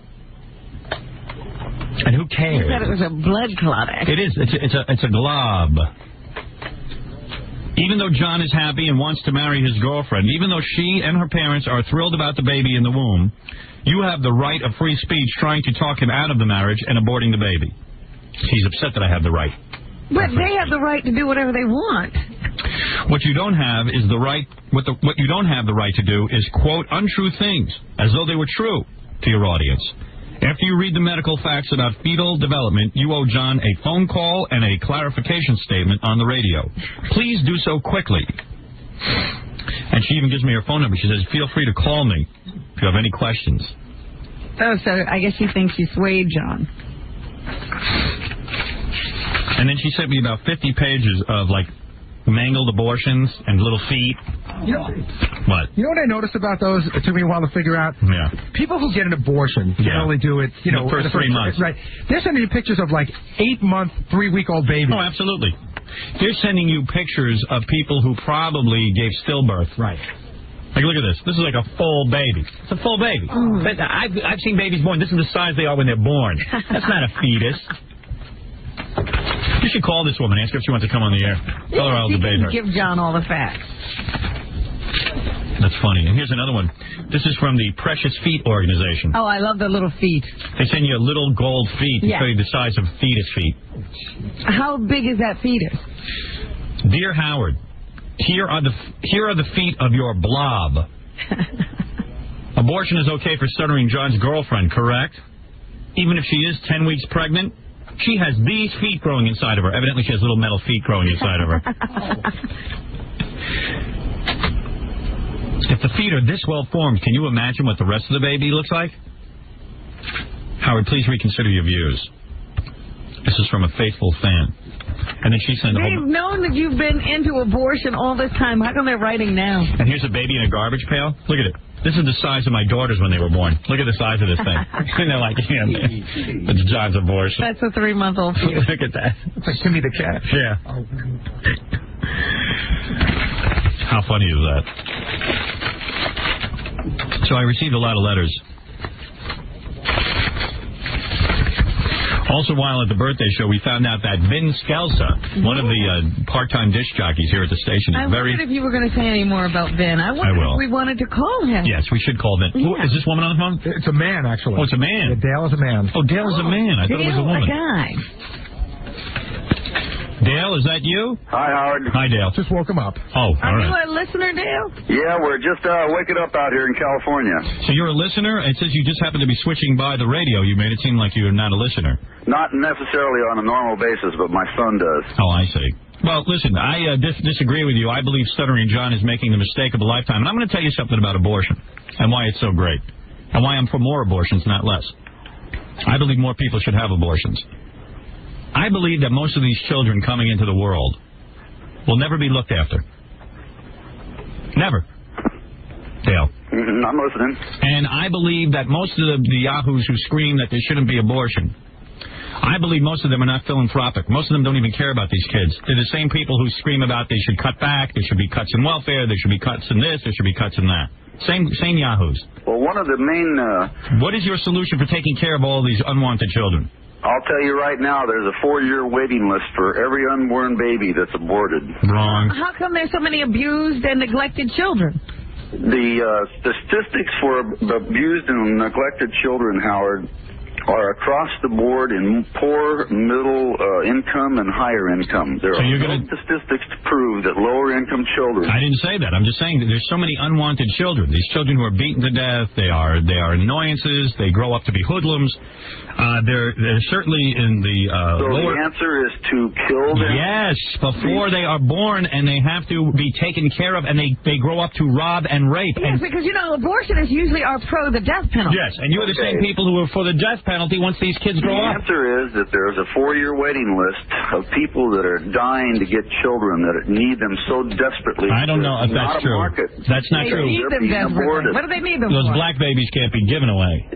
What are you talking about? There's another statistic. You're talking about for white babies. Minority babies are wanted just as much. No, they're not. And even retarded babies will be. Wrong. Yeah, no, the polls have already proved that. Polls nothing. I am telling you, retarded. In actuality? You couldn't give away a retarded baby. Why are all these white people going to Romania looking for babies? Because there's not enough babies to go around in America. There's plenty of babies to go around. There's plenty of babies to go around. The problem is that they're all black. And none of these whiteys want to raise black babies. I suggest that you check out what I just told you about. Listen, if someone doesn't want to... babies and the lineup for minority babies is just as long as... Now, let me tell you about Stuttering John. This is a guy, he's under some kind of delusion. He's going to have a baby, and it's going to be fun. His wife and him have said they don't even want to get married yet because they want to have fun. Once the baby's born... They want to have a big wedding and have fun at it. And be able to drink at it. The fun is over. I heard John say he wants to marry the girl. Oh, he does. But we didn't say they didn't want to get married. We're saying he wants to wait so that they can have a big wedding like they're going to have... the same kind of freedom they have now. Abortion would be the best answer for Why this. should the child pay the price for the freedom of the parent? Because here's the mind-blowing thing, and you're not going to understand this. I'm a very religious man. I'm going to tell you something. There is no soul inside these so-called fetuses. I disagree. For the first 3 months. Now, how can you prove me wrong? I disagree. You can't. There's no soul. The authority of the source that I have is the Bible, and the Bible says God knew us before we were even created in the womb. I have checked the oldest Bibles there are. It doesn't even say that. Well, I suggest you check out Psalms chapter 139. I talked to Jesus Christ, and he told me that there is no soul until the second trimester. Oh, really? Yeah. I spoke to Jesus Christ. I met him at Shadow Stevens' house. Well, I beg to differ, Howard. Well, the Bible through and through. All right, well, we differ. Jeremiah was a prophet. Jeremiah was a bullfrog. Bullfrog. And was a good friend of mine. To us, my friend. Well, a prophet. Oh, to us. What about to me? Before he was ever created in the womb. And Jeremiah was us. Who is us? Who is us? I'm a Christian just like you. I'm a Christian for abortion. In fact, Howard. The debate is already gone because medical science has proved that life begins at conception. No way. Medical science... They have not proven that. Where's the proof? You don't have any proof. You can't prove that. I'll tell you something. I don't think. You know what? I'm sure. I don't think life begins till you're 15. I'm sure all those Christians are very much alive that we put to death. Life begins at divorce. True.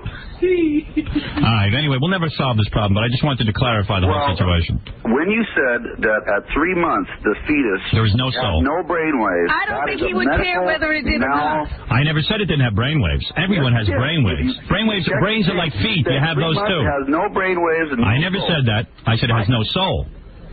Brainwaves, yeah. Brainwaves. I heard you say it. I'm a minister, and I heard you say I am a minister as well, my friend. Whether you know that or not, ask Robin. I became a minister in Washington, D.C. I'm ordained. Check your Let tape, me ask Howard. you, I'm not checking the tape. Howard, so that we can clear this up for Dale. Let's say... Let me tell you something about the fetus. Wait a minute. Dale, be quiet for a second. Please let me say one thing about the fetus to your listeners. It doesn't matter about the fetus. There's a heartbeat after 30 days. That's true. Brainwaves after 40 days. That's right, but those brainwaves are meaningless. Let me ask you something, Howard. Well, now you're admitting that the baby does have brainwaves. Oh, yes, the baby does have brainwaves. All right, so it has brainwaves. And it's not a baby. Howard, if they told you it is definitive, we have detected a soul in the fetus, would you be against abortion? No. All right, there you go. End of argument. Then you're that way not because of the facts, but in spite of them. I'm just telling you, you don't have to feel. You don't have to feel bad. Needs to know the truth about the fetus in the womb.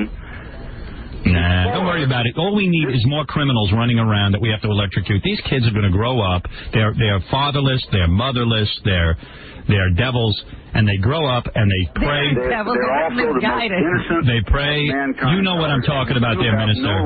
No one has the right to murder a child in the womb. Oh, please. Before we have to make sure they're going to be bad before we murder them. Please. You got to have somebody who wants these kids. It's a tremendous commitment. I have 3.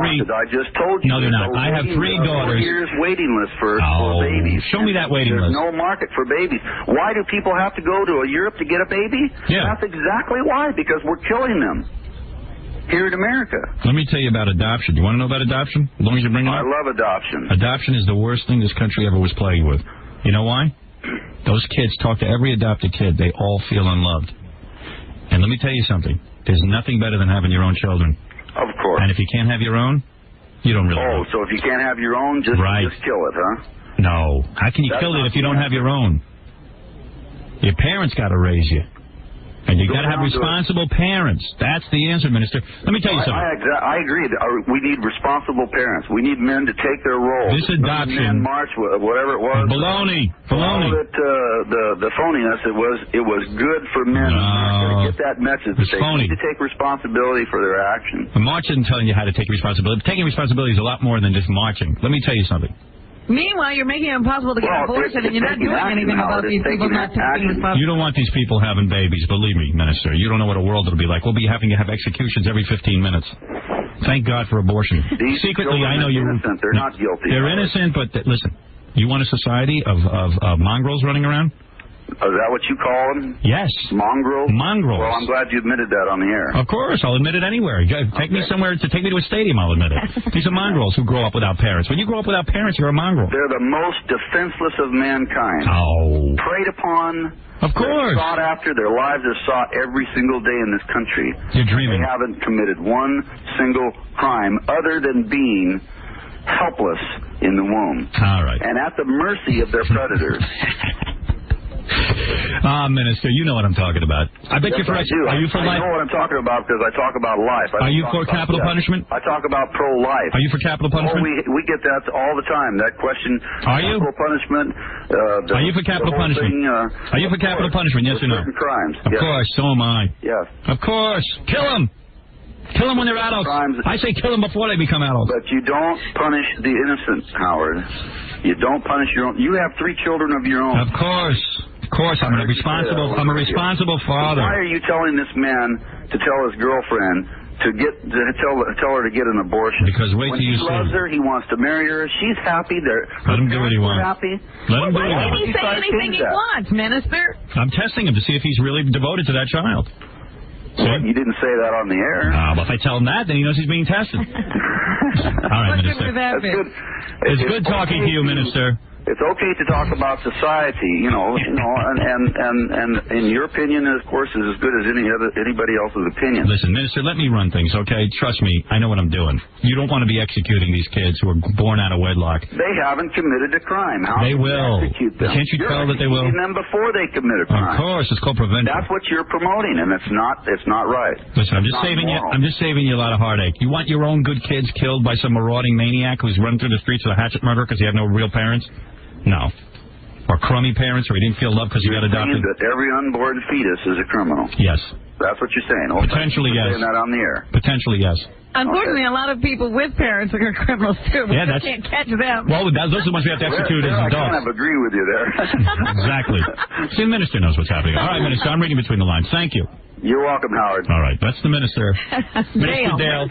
Minister Dale, who wrote me a letter, and I feel I should respond to all Thank you for talking to Thank you, Minister. You're welcome. Bye-bye. Minister Dale, everybody. Who I think secretly probably, he should agree with me anyway. Didn't sound like we were that far off. There was an awful lot of agreement. Of course. Everyone knows I'm right. I've gotten so many letters from adopted children who hate their parents, their adopted parents. Well, one thing you point out, I don't know if it's overall true, but we've had an awful lot of people looking for their real parents. They never feel like they really belong. Robin, very rarely will you find someone who is adopted who is not looking for their real parents. Me, I'm still looking for my real parents. And your parents claim to be your real parents. I wasn't adopted. I believe you were adopted. Listen to me. I receive thousands of letters a day from people who have been adopted. And I'm being serious now. What was all of these people hate their adopted parents. And by the way, the adopted parents love these kids. You know, they go, oh, we love them as much as if they were owned. But there's some secret signal given out. There's always a way out, you know? Yeah. With the kids, it's like, well, you're not my real parents anyway. Right. And with the parents, when the kid messes up, that's not really my kid. Yeah, I adopted you. Matter of fact, I'll tell you, you see it time and time again where an adoptive parent will adopt. They're unable to have children. And then suddenly, miraculously, 2 or 3 years later, they're able to have their own. Yeah. And you ask any kid who's been in that situation who was the adopted kid, the parents always love their own better. Well, they're going to feel that way anyway. Yes. Did you see the parents on Dateline? They adopted a kid that had him for like 7 years, and they think the kid's really evil, so they're going back to court. They want to get back. Yes, of course. Yeah, I mean, if that was their own kid, they'd sit there and deal with it. That's right. That's what I'm saying. There's always a way out when you adopt. My heart broke for those parents. Well, the because kid set the house on fire. Yeah, they got a defect, and you got to send it back. Send it back to the real parents. Nobody can handle that. Now, everybody knows it. Everybody knows I'm right. Now, I know I'm going to hear from parents who have adopted and say, "Oh, I love my kid loves me." That's not true. They're lying.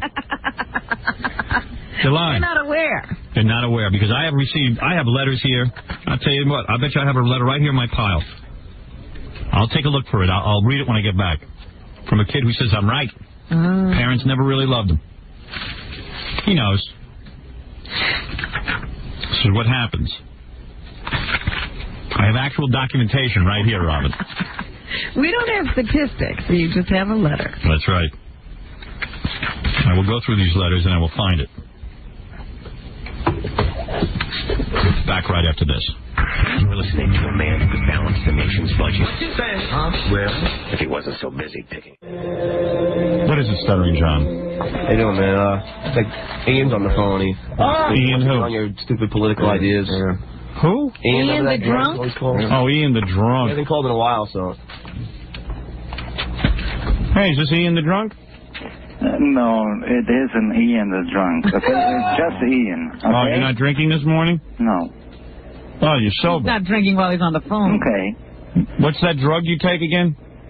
Trihexyphenidyl. Oh, dear. Yeah. This is the guy that takes the drugs. No, but listen, I only took that drug twice. And Twice look what in it my did life. to you. That's a good Once high. when I was about 16, and the second time I was about 25. After my divorce, okay? Okay.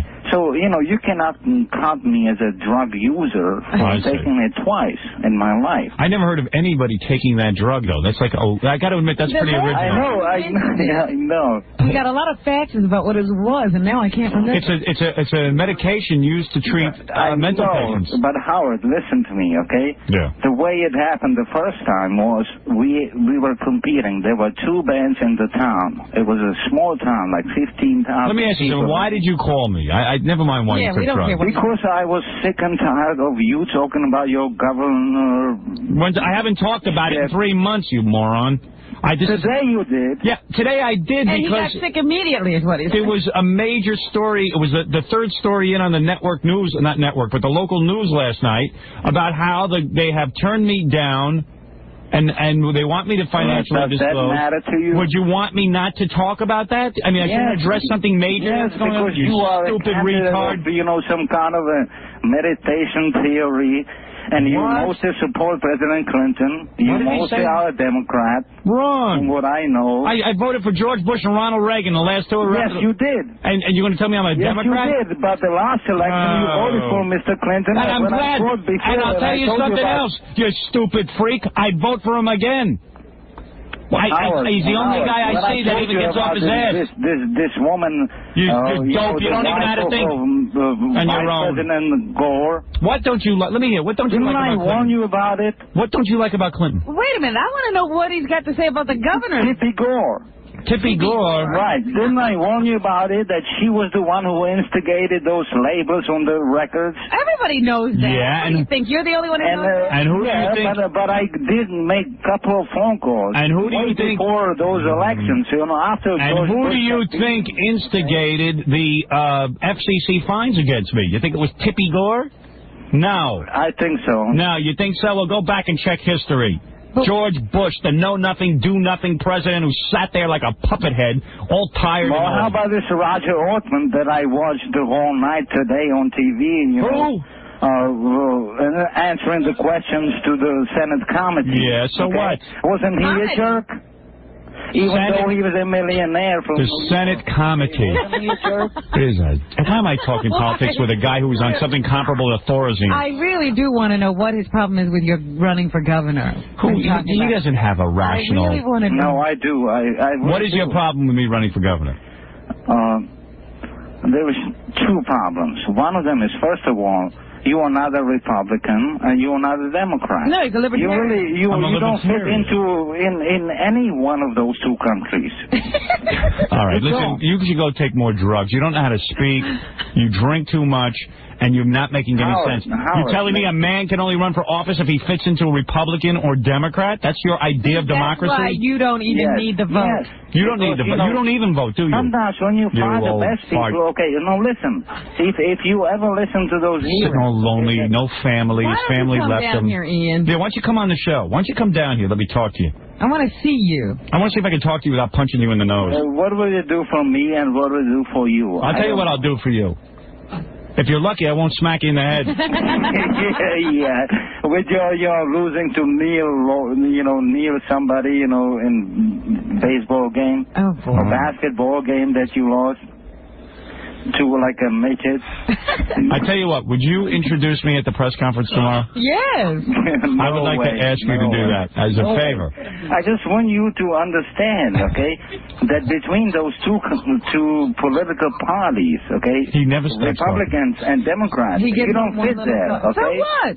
So what? Who cares? Who cares if somebody fits and there? the stupid libertarian party that you got aligned with means nothing. It's just a... Well, we agree on that. It's a joke. Okay? So unless you really do acquire some kind of an admiration or some kind of some kind of an acceptance from either one of those two countries, two parties. He's a good guy, except an admiration. Yeah. He's like a whack job. And this guy, two countries. And this guy will keep talking. If we talk. I mean, it doesn't matter. To me that you understand that. He's already had these arguments all by himself. Yeah. It doesn't seem to me like you understand that unless you... You know what? You're right.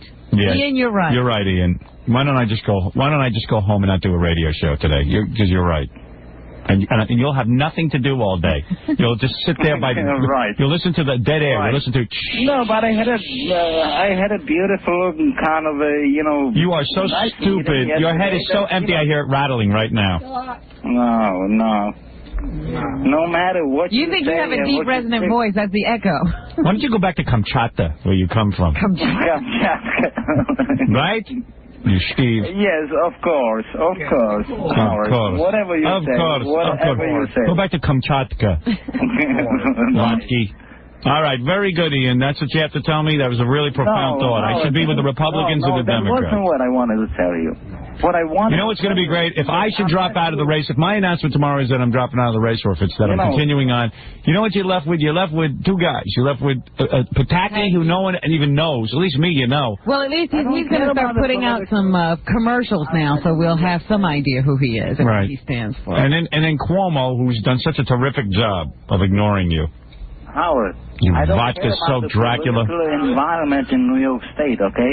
What? This guy Pataki and this guy Cuomo, neither one of them means much to me at all. No one means much to you. Nobody's good like you. Why don't you call them and tell them it's ridiculous for them to run?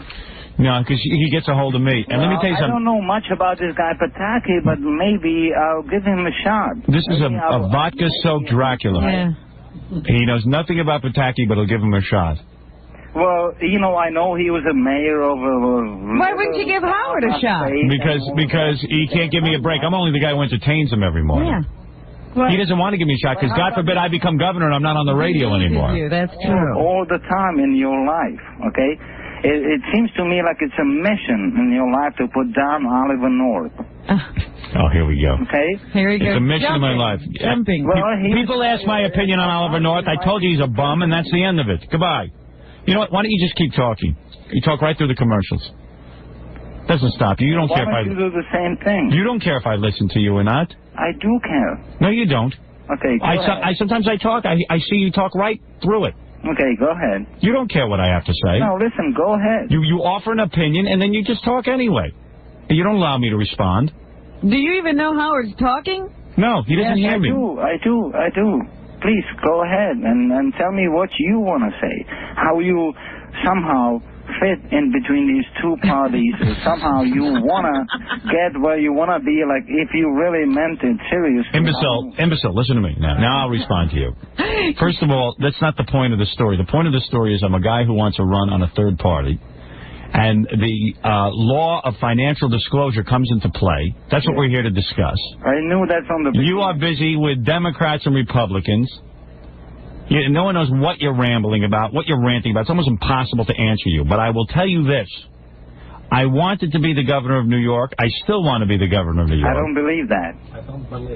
I don't. I don't care if you believe it. That you're not gonna disclose. That's right, because I said I believed, and maybe somewhat naive, in a naive fashion, that, you feel like a mental patient when you start arguing with this guy. Ian doesn't understand not knowing something. A man who knows nothing doesn't understand nothing. This is a guy who doesn't even know how to get back with his daughter and his family, but he knows everything. Yeah. He's a complete failure in his life. I have a wife and a family. You and Robin, you figured it out. Okay? I have a wife and a family. I figured out how to keep them all together, didn't I? Yeah. Yeah. Well, why don't you work on that? On how to develop personal relationships with people without having to turn to booze. That's what I want you to figure out. Forget about politics. That's too deep for you.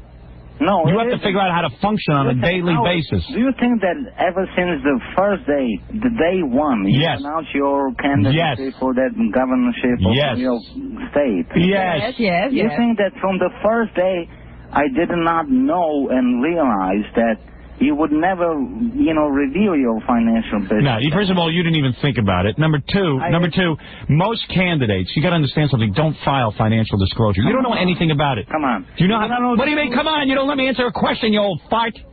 You drunken bum. You no good nothing, contributor to no one. Okay. Go ahead. I've done some investigating. A huge percentage of candidates don't bother filing financial disclosure. Do you know why? They don't file because you don't have to. No one checked. They checked with the prosecutor. He has never prosecuted one politician who didn't file financial disclosure. So really, I could have just blown it off and ran anyway. But I knew in my case all the legal eagles would come over and say, hey, you didn't file financial disclosure. The Republicans have been after me. They want me out of the race. They want to make sure that I'm filing financial disclosure. The Republicans have said to me that they will, in fact, check every signature on my petition. Normally, they never check the libertarian signatures. Right. So you got to understand they're all threatened by me running. So I'm being asked... Do you understand that much, Ian? I am being... No, not at all. Not yet. So I am being asked to play in an unfair field. It's not that these other candidates all file financial disclosure. It's not that all these other candidates go around checking signatures. Me, they're after with a microscope. And I think what Ian is saying is that from the very beginning, he didn't believe you were serious about running for governor. Right. Now, I am dead serious. He doesn't know me. He doesn't know whether I'm serious or not. He's a buffoon who drinks by the phone and listens. You're a guy who rambles on. With your stupid, meditation business and all of that. Stupid. Let me ask you something. I am so together. You could not have been together. Listen to me, you retard. You're a serious candidate. Listen to me. Could not have been. Oh, who is a serious candidate that's together? Tell me the name. Okay, wise ass. Who is a serious candidate that's together? None. Oh, there is none. At the moment. You're the only person on the planet who knows anything. You call his meditation stupid.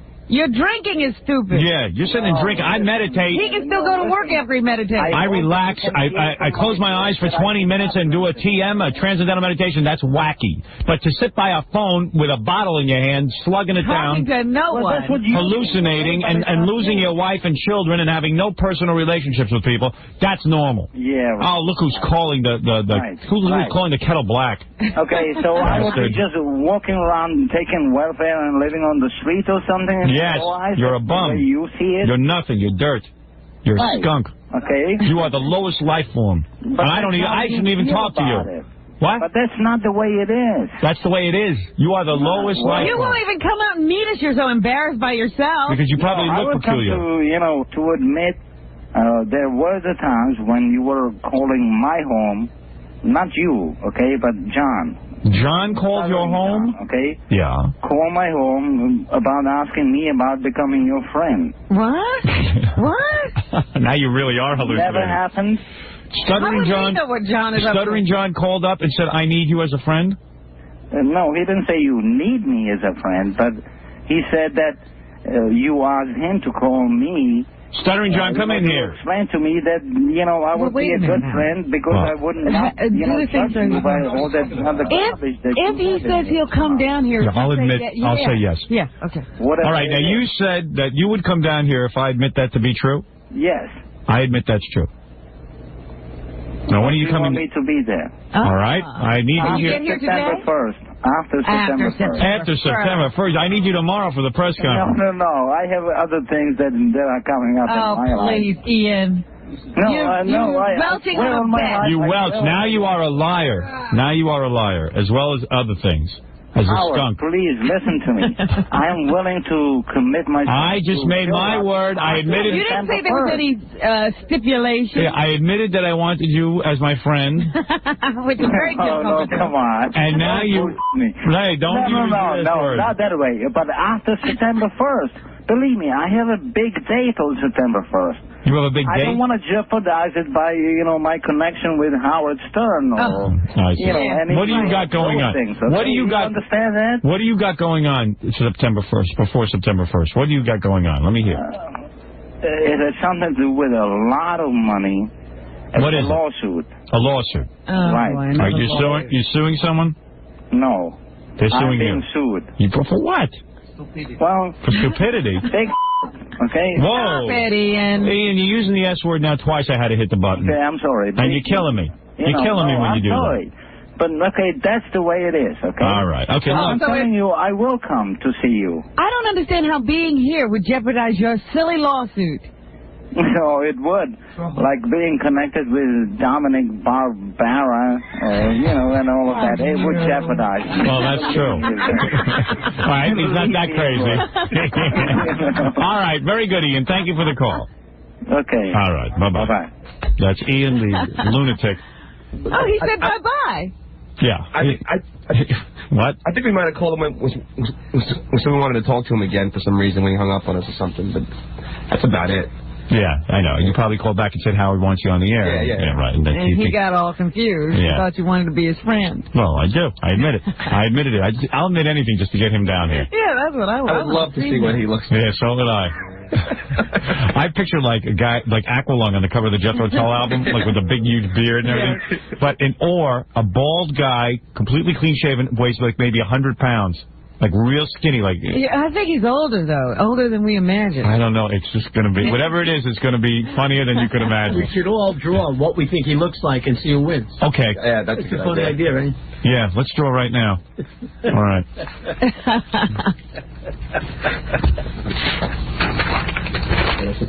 I got 2 drawings of what I think he looks like, but I'm going to go only one per person.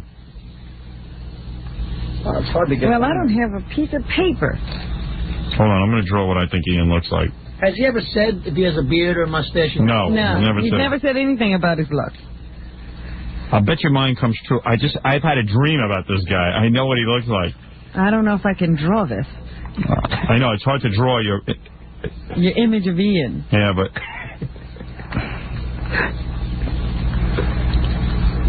All right, here's what I think he looks like. You ready? Uh-huh.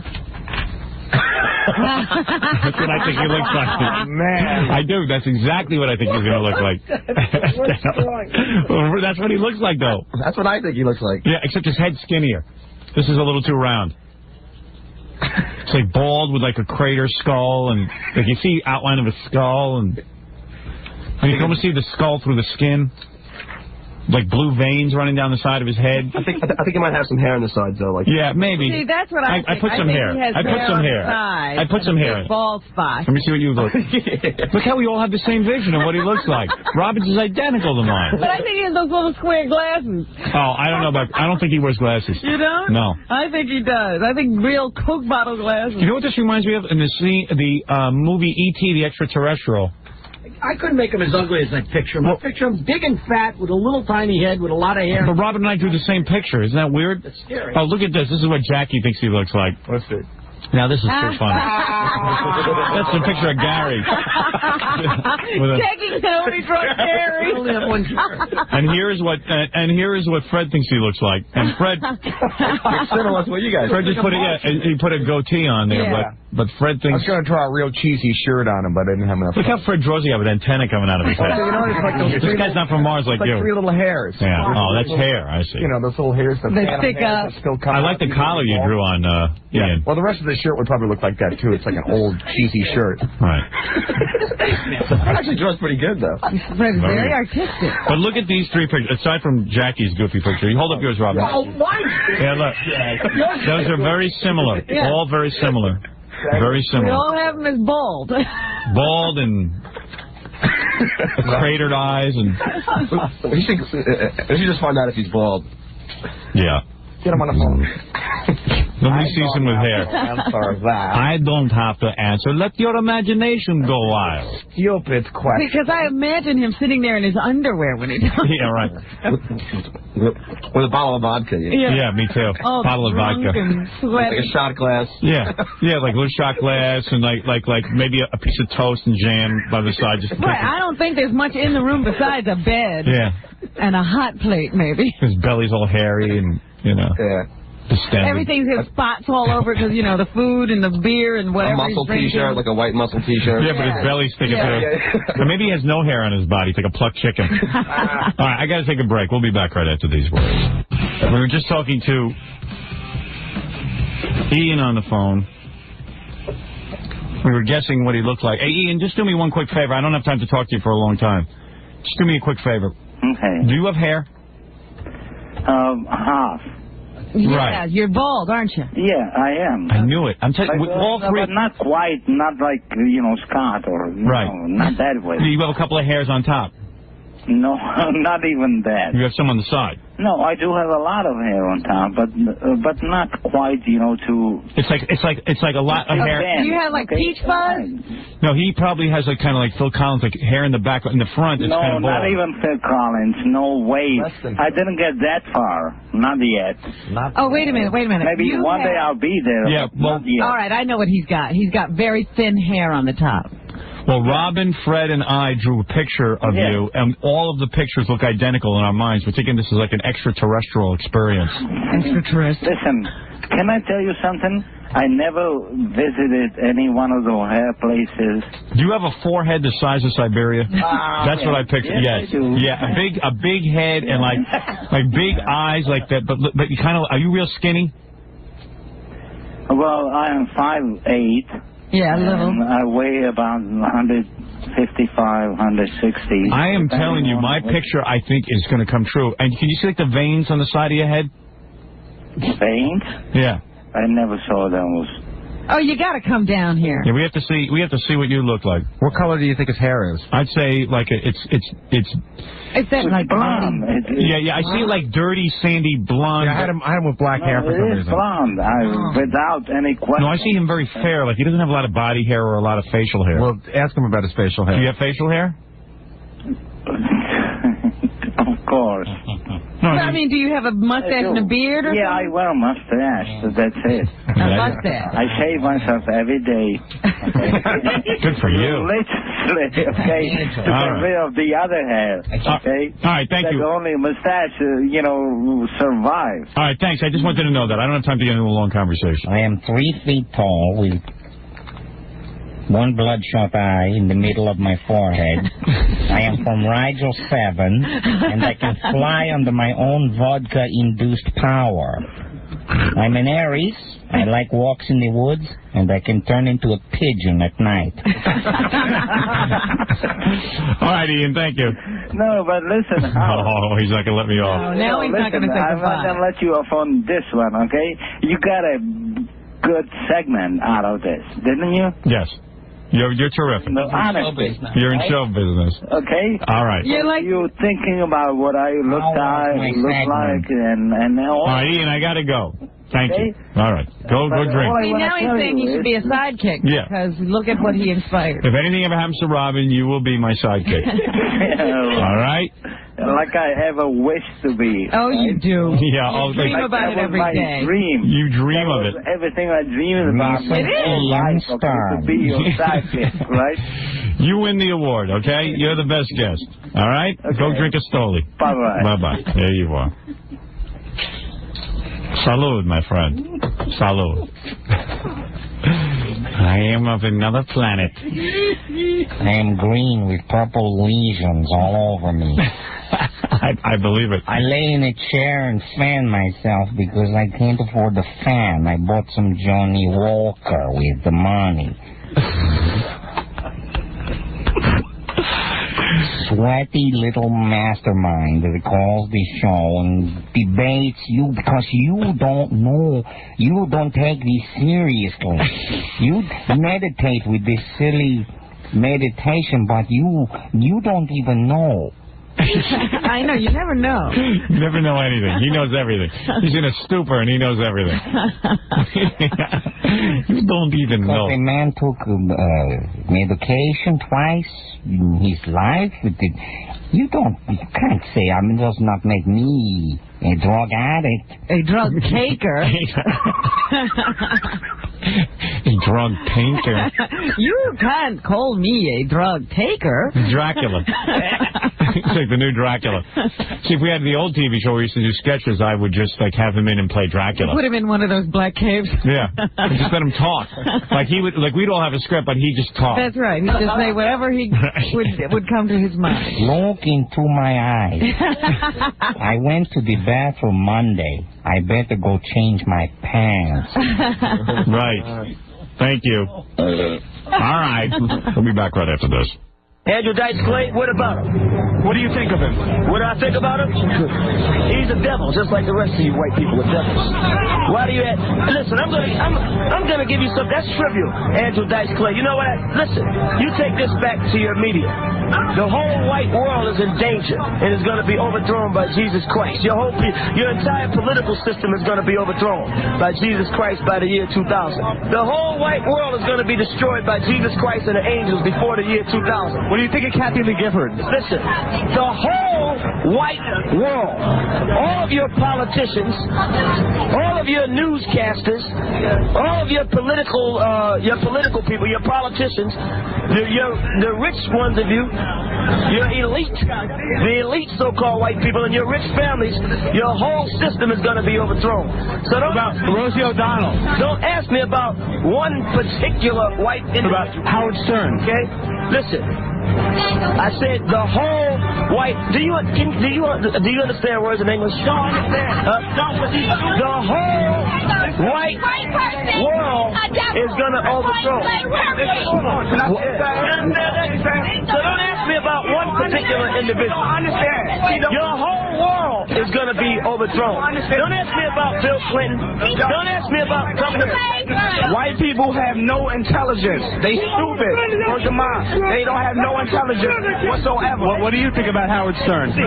Howard Stern. You have no intelligence. You don't. You know what I'm saying? Every time a white man elevating his brain cells, they add up to 6. 6, divine evil. You know what I'm saying? White people have. Listen, I'm about to let you. Can I say something? The rebellious nation that have rebelled. Black people act the way white people are. You know what I'm saying? White people are savages. All we doing is acting like them. Black people was always civilized. We still are. We just confused. One more call and I got to take a break. This is Lenore. I have we have a very involved computer system. Our computer's wires were clogged. Hi, is this Howard? Yes, Lenore. Robin, hi. Yes. Thanks for taking my call. Listen, my husband... You're very lucky that we take your call. Go ahead. I am honored. Right, go ahead. My husband Eric loves your show. He lives and breathes the show. He gets up every morning just to listen to the show. We go to California, we have to listen to the show. Smart man. Smart man walked out one day, hasn't called me in 7 days. He walked out on you? He just walked out, no explanation, no arguing. I give you a lot of credit. You may argue with your wife on the air, but at least you argue with her. My husband didn't give me that courtesy. Well, let me ask you about your husband. What happened? Is he a good-looking guy? Extremely. And are you handsome? A little overweight, but... Wait a minute. This is not the issue. No. Oh, yes, it is. Don't get distracted here. Please. He might be gay. I married her, and now he's gone. You have 2 kids. Now, let me ask you something. When was your last kid? How long ago? Mine? Yeah. Oh, she's 25. Okay, look. Oh, 25. It's not his. How old are you? 45. Yeah. All right, listen, this is what happens. A lot of times a woman at 45 loses her looks. Have you lost your looks? No, I have not. But you're chubby, you said. Yeah, but I also have big... A big what? Oh, whoa. Don't You can't say that. Oh, Jesus Christ. Keep that a secret. Do you have a mirror in the house? Yeah.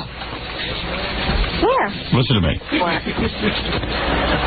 You're overweight. How much do you weigh? Oh, I'm not going to tell you that. Well, no one knows who you are. Yeah, people know who I am. Oh, who knows who you are? I'm not going to tell you what I weigh. How much do you weigh?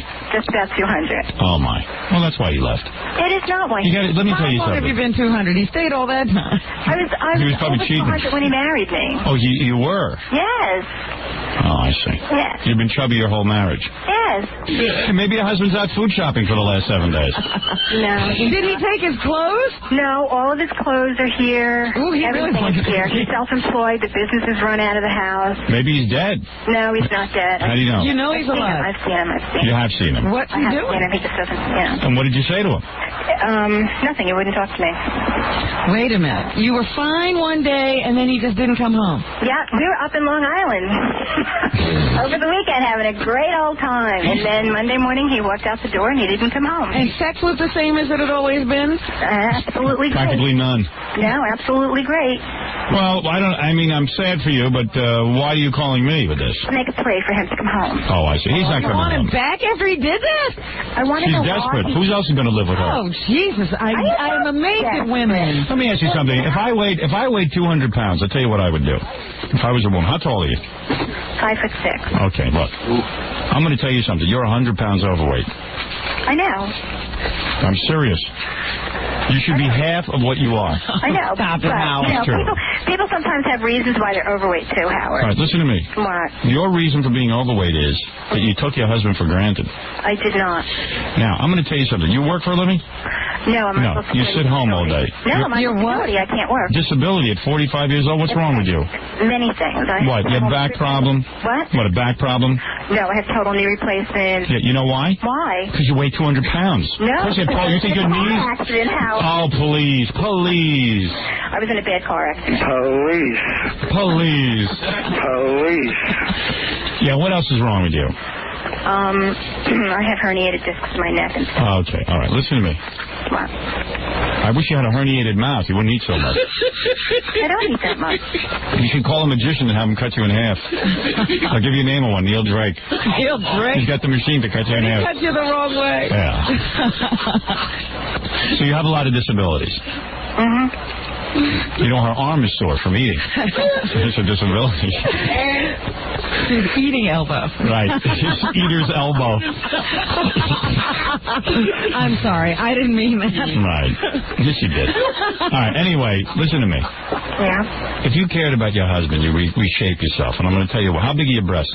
42 double D's. All right. You got a nice chest, right? Mm-hmm. All right. You got big belly fat hanging over your panty. No. I know you got an ass the size of an elephant. Listen to me. Do you think a guy is going to stick around for that? At some point, he's going to get fed up. I know many men who have stayed with heavy women all their lives. Some guys do. Some guys put themselves into a hypnotism class. And Every guy's not you, please. Listen to me. Ma'am? Yeah, I'm listening, Howard. There's nothing to prevent you from going out and joining a gym, running around a track. You got a high school near you? What do you just drive by the track and laugh at it? You can't get out and walk around? Let it stay empty. I mean, what are you doing? I don't even know where the high school is here. Yeah, well, that's my point. Why don't you get a life? I have a life. I'm going to give you an assignment today. Walk around your community and find the high school. Please, I've been with a walking compass. on 8th Avenue, 14th, 15th, and 16th Street trying to find them. All right, what are you eating? What do you eat every day? What did you eat for breakfast yesterday? I want you to be honest. Absolutely nothing. That's a lie. That's not a lie. I had a salad for lunch yesterday. Yeah, why are you gaining 200 pounds? I don't understand. I'm not. You eat one salad and you all you fatzos are the goddamn same. I'm so sick of it. It's unbelievable. because I don't exercise. Have you ever met a fat... If you eat one salad a day, I guarantee you don't need to exercise. Michael LeBronco says, I don't eat that much. Yeah, right. They all say it. They don't. They all insist on lying about what they eat. Well, no, I really did. I only had a salad yesterday. Yeah, what was on the salad? Tons of ranch dressing? No, it was some a drop of oil and some vinegar. Oh, come on, lady. Why are you lying to everybody?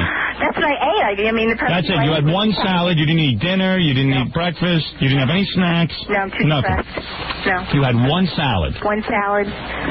You're a liar. With sweet and low. I can't help you. I don't blame your husband for leaving. Well, thanks a lot, Howard. I don't blame him. Well, Because you're lazy. You should get out there, walk around on that track, and stop lying about what you're eating.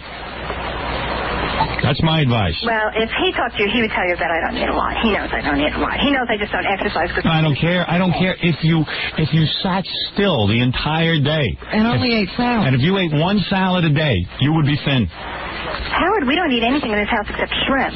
Yeah, I know. Salmon. Yeah. No, Eric would tell you. That's all we eat in this house, shrimp and salmon. Yeah, well, there must be a shortage of salmon near your area. So he's not running his business anymore? He's working, but some of his customers are calling here, and he hasn't returned some of their phone calls. So, no, he's still going to his customers. One salad a day. Unbelievable. Howard, I'm not lying. I'm still stuck on that. No, I mean, I just can't believe that people can't admit what they eat. I'll tell you what she eats. Trust me, if I ate more, I would tell you. Okay, I know you would. Well, then you better go back 7 days and tell us what you ate. Yeah. I was with Eric. We went to Nichols for dinner. What's Nichols? Nichols up in Long Island. Nichols North in Long Island. Yeah, and all you had was a dinner. No breakfast or lunch. No, we had breakfast. I had 2 eggs over light. 2 eggs? Over light. That's it. And some fruit and 2 pieces of toast, a cup of coffee, and a glass of orange juice. Oh, now we're getting to it. That's a nice big breakfast. And then what do we have before lunch? We didn't have lunch. Oh, you know what? I can't talk to you. You know what? I would have to leave you, too. I don't buy any of this. Well, Eric knows the truth. Right, well, if Eric's listening... I don't know why you want him back. Right. Because I love my husband, and I want to know why he walked out the door. You weigh 200 pounds. No, well, obviously he doesn't love you anymore. Thanks, Robin. I didn't leave you, lady. I'm still here. Yeah, go find yourself a new man. A blind guy.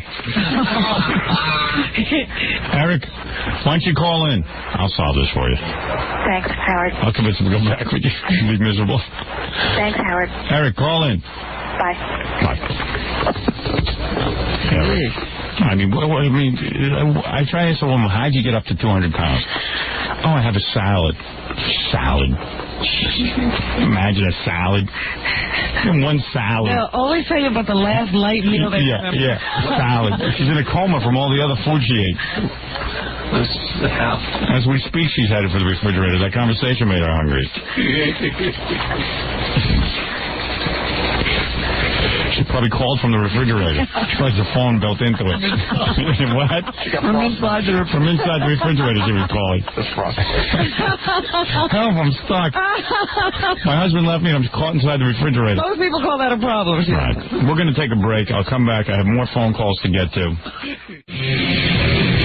I got a couple of phony phone calls to play for you from Ponce de la Phone, who is one of the most extraordinary phony phone call makers, as you know, Robin.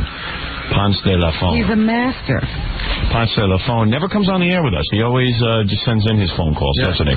He sent me a picture of his house, though. Yeah. It's decorated with everything that you've ever touched. Really? Yeah. It's a big fan, huh? All your posters, pictures, butt bongo, crucified, autographed pictures. Did he order 1-800-52-STERN yet? He had to. If he must have been the first person. Yeah, how could he not? He's going to like the Leroy Neiman painting. It's too good. He's going to take down a lot of stuff to make room for that. Yeah. Yeah, suitable for framing, for sure. Well, there's a lot of that going around. People just hanging up anything you've touched, anything associated with you. Yeah, Jackie does that. I've been... Howard, touch this, will you?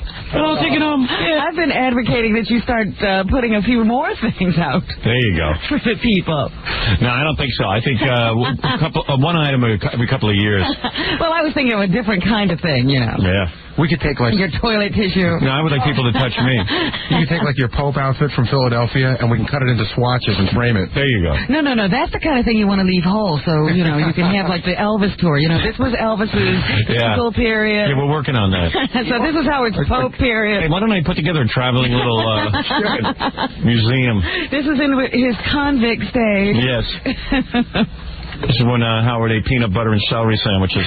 All right, here's Ponce de Leon on ESPN. All right, in Texas, Stan, you're on Talk 2. Hello.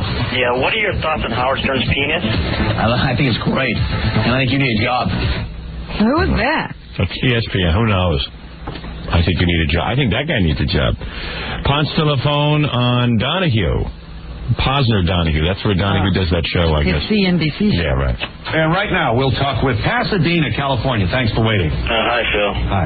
I have the AIDS virus, and the only thing that gets me by is Howard Stern. Clinton, Massachusetts. You wanted to can't say that? Well, the guy's being honest. The only thing that gets him through. How does he know that's not? He just hung up on an AIDS patient. You know, hey, maybe more AIDS patients could be helped if they got the show. They'd get through the day. The more AIDS patients that hear our show, the better they'll feel. And as long as they're happier, they are more likely to be able to fight off infection. And since for some insane reason we're having some kind of gay Olympics, whatever that is, and we're allowing AIDS people to come in from all over the world, did you read about that? Well, of course we have to let them in. They're making a special, they're lifting that ban that, you know, if you have the AIDS virus. We don't let AIDS people in. Yeah. Immigration officials will not allow it. But for the gay games, everyone with AIDS should come in. Well, of course. Well, it's an important event. Excuse me, I don't understand what a AIDS games is. I mean, a gay game. Gay games.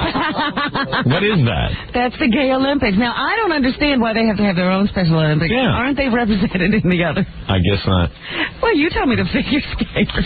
Fred was in the leper basketball thing when he had leprosy a couple of years ago, but he's got that all cleared out. He's been eating a lot of oranges. But it is interesting, the gay games.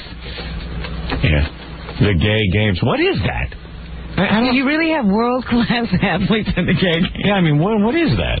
Is it really that important? Okay, here they is... move that around just like the Olympics. We were lucky to get it. Well, all the guys on TV who are announcing that the gay games are coming and how exciting it is for the city, they were afraid to say, what is that? They're so it's afraid. It's not proper to say, are we nuts? What's going on here? Even like the sportscasters and stuff have to act like, this is something that's been around a long time. We're all very excited about the gay games. Instead of saying, excuse me, what are the gay games? You're not allowed to say that.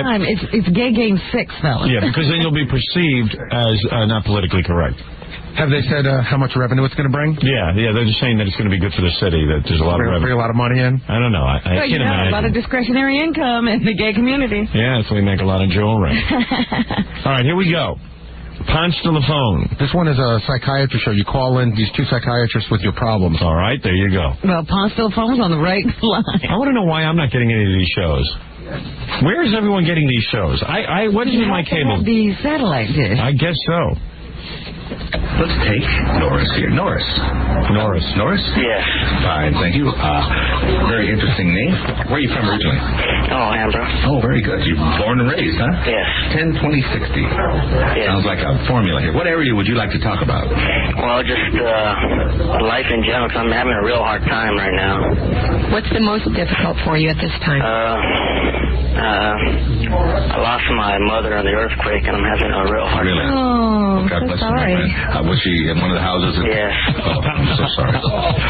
You know, as I've ridden around, I drive a great deal in Los Angeles area.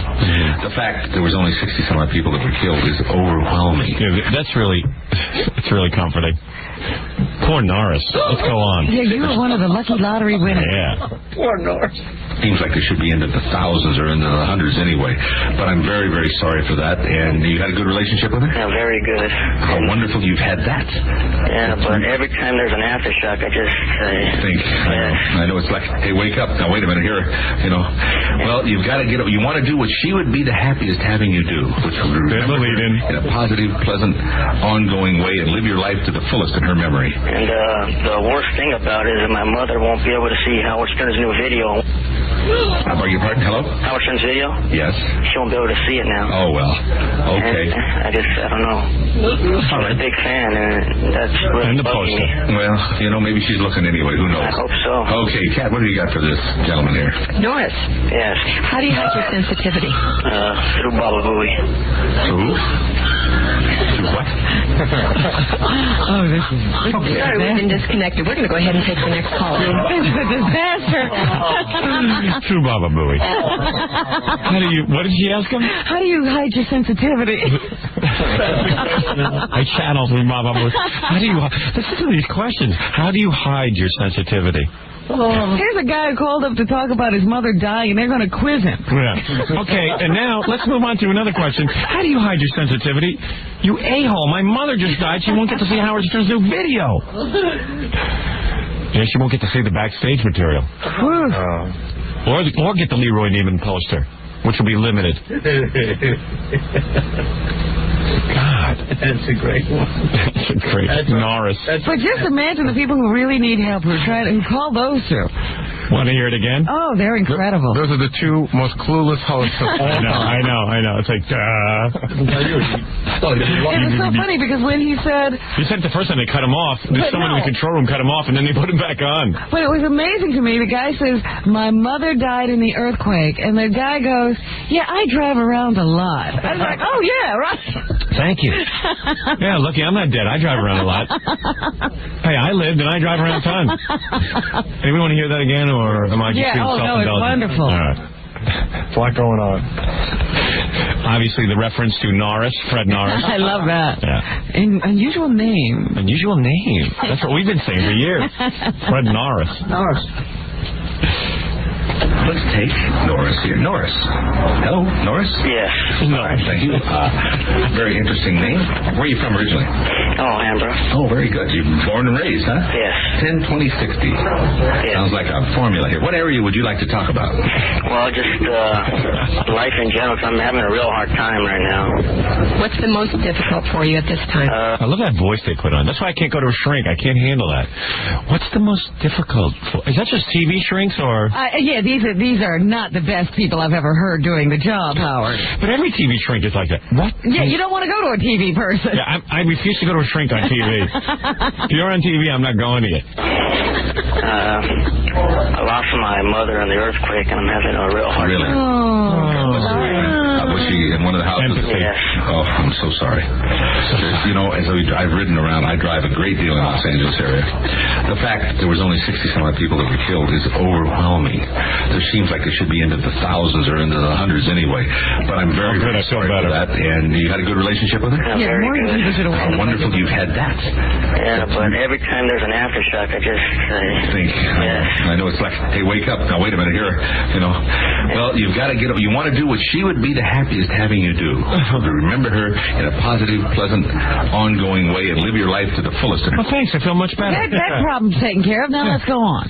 Memory. And the worst thing about it is my mother won't be able to see Howard Stern's new video. I beg your pardon? Hello? Howard Stern's video? Yes. She won't be able to see it now. Oh, well. Okay. And I don't know. She's a big fan, and that's really bugging me. Well, you know, maybe she's looking anyway. Who knows? I hope so. Okay, Kat, what do you got for this gentleman here? Norris. Yes. How do you hide your sensitivity? Through Baba Booey. Through who? Through what? Bobby Ramdas. Okay. Sorry, we've been disconnected. We're going to go ahead. Oh, unfortunate. Disconnected. How did you lose that guy?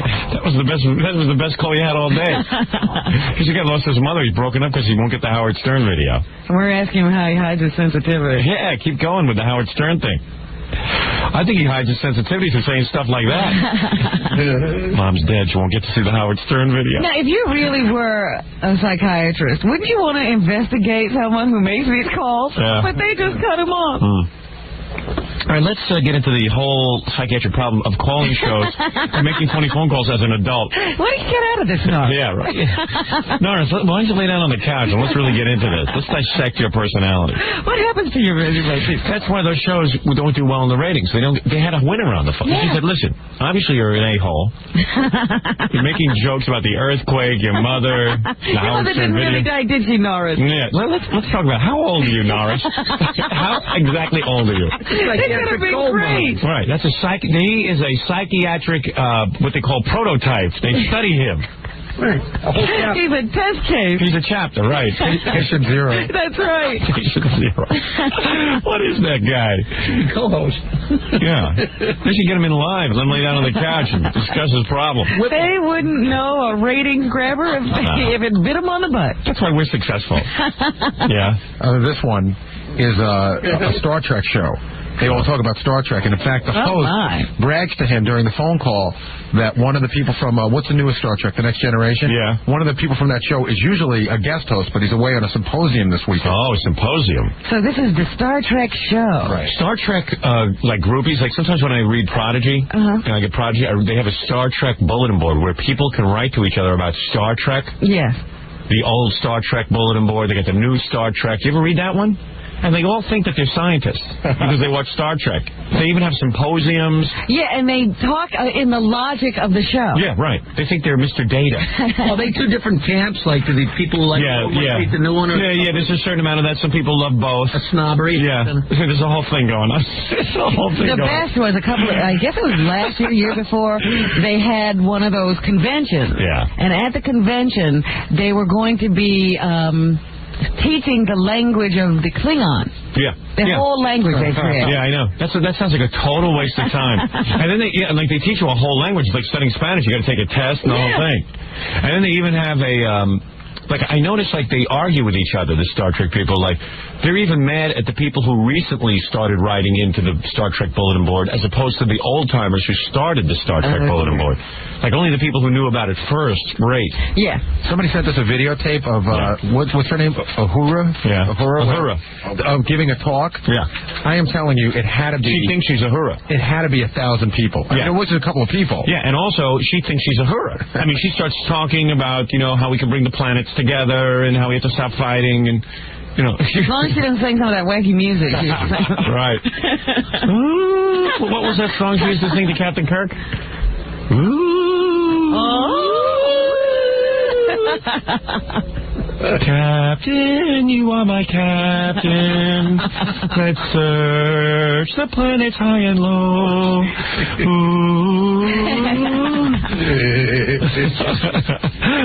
Are we talking with Ann Kristen? Yeah, this is Gary Delabate. And where are you calling from, Gary? Alhambra. How are things going? Holding it up? I'd rather not comment on it because I did lose a relative during the earthquake. Oh, I'm so sorry. I'm so sorry. That's okay. Oh, what a tragedy. If only Captain Kirk could have reversed time and come back in the time machine and saved your relative. Mr. Spock would have been able to prevent the forces that caused the earthquake. You say you lost someone. Oh, my, that's so long. Live long and prosper. Live long and prosper. So these are all Star Trek experts and stuff? Yeah, I guess so. Okay.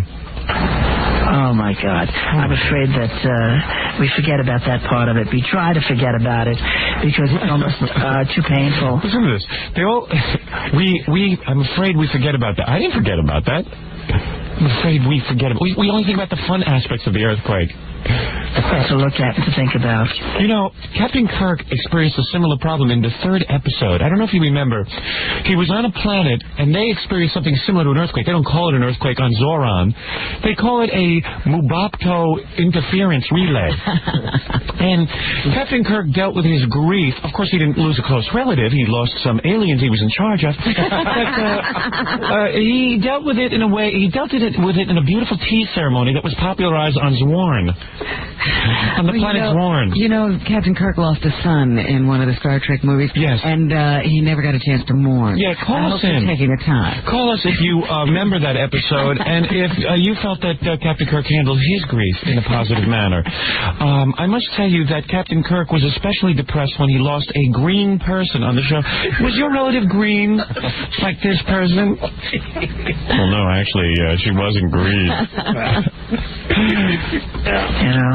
It's just, there's nothing you can do. There's nothing we can do. We can't prevent them, we can't forestall them, and we can't run away from them. I just call in, the talk track so I can get my mind off things, Good. Well, I'm glad you did call in, and we really couldn't be talking to a nicer person than Anne. But it was my mother who died. we had to tuck her antenna into the coffin and say goodbye.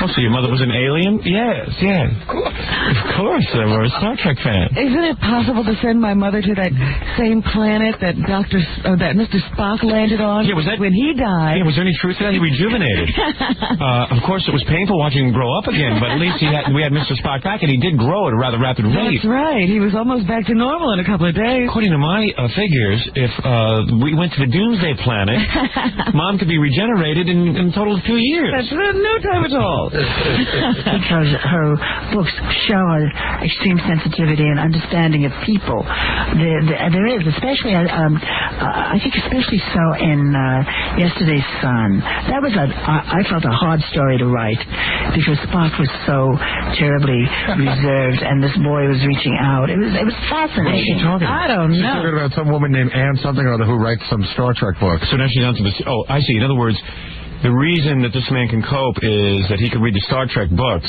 that Anne somebody wrote. Because Spock had a similar tragedy. Yeah, she's comparing his loss of a mother to Mr. Spock doing something. I think the FCC ought to investigate this show. Yeah. The Star Trek show, I mean. Yeah. I think it's dangerous. So anyway, I think what can we do for you? the question, I think... What about trivializing this guy? Yeah. You could probably answer. Just a little question I want to ask. Sure. I heard that Star Trek The Next Generation was changing his theme song. I haven't heard that one. Oh, gosh. I didn't hear anything about Oh, my God. Now she's about to wig out. Not a change in the theme song. Oh, listen, I know that thing with your relative was upsetting you, but my God. No, I wish Dave was here to tell us one way or the other. Dave Rossi, who's, of course, works for the Next Gen, is one of our co-hosts. I'm pretty. But, he's off to a conference this week. Oh, conference? Yeah, Star Trek conference. I guess these are all people who get to meet each other and stuff. Well, that's one of the big things. You know, Star Trek has sort of become like country music. Mm-hmm. They have to go out and meet these people. We must unite. We all come together about Star Trek. I bet there's some real foxes there. People from the show actually show up at these things. Yeah. They can't even believe it. I mean, we had like that guy George Takei, the Chinese guy from Star Trek. Like, it's always the peripheral guys who go to these conventions. Right. Well, I guess it's a big year if William Shatner would come or if Leonard Nimoy would come. Yeah. That's royalty, right? Yeah, but George Takei can go and clean up a couple of grand. Yeah. Well, you've seen the stuff. Sit there and talk to those dopes. You've seen the stuff they sell on the Home Shopping Network, right? Yeah. Plates. But did you ever see the Star Trek plates? They sell the emblems. They sell the thing that you used to call. The phaser. Not the phaser, the communicator. Yeah. They sell it all. Star Trek communicator. But, of course, the biggest thing they sell is a poster, which is signed by everyone. Yeah. And that they sell, they have framed, and that's like limited edition. That they sell for, I think it's close to $750. Yeah, well, they even sell a model of the Enterprise. Yeah. Oh, yeah, I have that, so I'll make fun of that. When you say plates, you mean like plates with... No, they're collector plates. Yeah, each character. Like, you'll have... Like, from one of the episodes, you'll have Spock. You know, the Klingon scene. Yeah, the Klingon scene on a plate. Yeah. You hang those on. You don't eat off those, Jackie. You hang those on the wall. No, he wants a whole dinnerware set. No, it's not the kind of thing, No, you don't eat on those. Those are very rare. And then they finally pulled it all together. They merged the computer stuff. Yeah. So that you can get Star Trek screensavers. Right. Star Trek voices on your computer. There's even a Star Trek mouse pad. Yes. It's very exciting. I have all of that and Playboy mud flaps on my car. Yeah, Playboy deodorizer and Star Trek deodorizers matching. Can you imagine that, though? What kind of China did you register for? Oh, I'm registered at the Star Trek pattern. Yeah. I've seen them advertise in magazines, the Star Trek pattern. And they always say, the Klingon episode was released in 1987, right? Sold for $100, and now is worth $380. Yeah, sure. To who? Where am I going to sell that? We haven't even gotten to the Howard Stern part yet. I know. All right. Pretty sure it is like this. Oh, I see. Unfortunately, every once in a while, strange things happen here. No, there's nothing strange going on. No, everything there is strange. Oh, so I see. So he was saying "Do the Baba Booey" was the new theme song. Yes. Oh. Serious, or he was trying to be a comic? What was he playing? I haven't the foggiest idea. A noisy racket is what he was playing. Like a crank call. I think it might have been. And if it was a crank call and he used a crank to make such a horrible statement, then I'm sorry. If it was not a crank call, well, and especially that this is about, having lost somebody and all that sort of stuff. If that was really crank, that's mean. Yeah, that's not right. So we'll just let go. Fortunately, there are very, very few Star Trek fans that ever like that. Right. Most of them subscribe to the. Most of them take this very seriously. Most of them subscribe to the Prime Directive, which is not to disturb life on other planets. Or destroy or change history. Right. She's so focused, she hasn't figured out that he's not a Star Trek fan. Right. And very few Star Trek fans. There are a few evil Star Trek fans. Well, you got to have your villain. Yeah, but they are weeded out. There are some people who relate to Klingons and some of the evil Empire, but those mostly are Star Wars fans, not Star Trek fans. When she said this was, a terrible thing to make fun of, I thought she meant that they were going to change the theme. Yeah. Never. That's sacrilege. What, to make fun of dead people? No. Changing the theme of Star Trek. Yeah, we have to get over to one of those Star Trek conventions, Robin. I would love to get that show. Yeah. The show that we just heard a piece of. I want that piped into my home. Yeah, where is that from? And I would like my cable system to... I never get any of those cool shows. Well, that sounds like it must be California. Yeah, I think it's public access. Well, that show should be on all over. I'd watch that instead of... Why are they being limited? If you put that up against Leno and Letterman, I swear to God, I'd watch that. I know I would. That to me is more fascinating. A Star Trek show. Than any Leno or Letterman bit. I want to see those people. Let's take another call from a Star Trek fan. Hello, you're on the air. It was so difficult to write that piece about Leonard Nimoy. My mother died in the earthquake. Well, what can I say to you other than... Did you read any of the Star Trek novels where Spock was so remarkable in his ability to handle the deaths of several aliens? I found that quite comforting, actually. Yeah, well, that did help me, but I had another tragedy this month that I'd like to talk to you about. Maybe some of the Star Trekkies out there can help me. Certainly, go ahead. What happened to you? And let's see if we can't analyze it or help you from a Star Trek perspective. Well, the other day my dog flew away from home. Say your dog flew away from home. You say your dog flew away from home? Yeah, I think he's on Mars. Oh, let's analyze that. Let's think about how Kirk or perhaps even... Maybe you ought to send out a search party. Yeah, right. Why don't you beam them down to the planet? Well, actually, I was thinking of joining my dog. I can't take it here on Earth anymore. So you're contemplating flying away from home? Yes, I am. Yes, I am. I mean... Yes, I am. Well, I don't think that's proper, but, to flee one's troubles is really something that people on Star Trek don't do. Even you find some of the evil villains, they all confront problems, and I think that's why people on Star Trek are happiest. And for you to fly away with your dog would be a big mistake, I think. Well, don't you think Sulu, in episode number 7, flew away from his problems? In a sense, you're perhaps right. I'll tell you something. I had tragedy in my life before Star Trek, and Star Trek really helped me handle it. Well, what happened to you? Several years ago, my grandmother turned into a box of Rice Krispies. Well, how did Star Trek help you?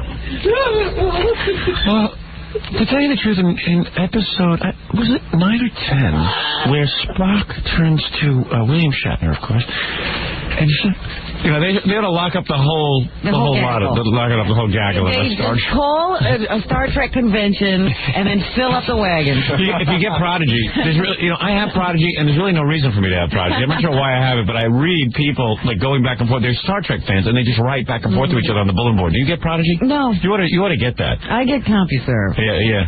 That might be too serious for you. I think I want to keep CompuServe. Yeah. You know what I'll do? I'll run off some of the things they write to each other. I would love to know what they're up to. Yeah, I'll read them on the air. You'll pee in your pants. Is that listed as a separate bulletin board? Oh, yeah. It's Star Trek. There's a science fiction bulletin board section, and under it is Star Trek. There are people who write to each other as Star Trek fans. So we could go in there and do phony. Oh, yeah. Phony phone calls. Oh, so you're going to be in there playing. Oh, yeah. I'm going to argue with people, and I'll read their response like Star Wars. Like if you said something like Spock should whittle his ears down, blow people's minds. Yeah, right. Yeah. Spock should have cosmetic surgery.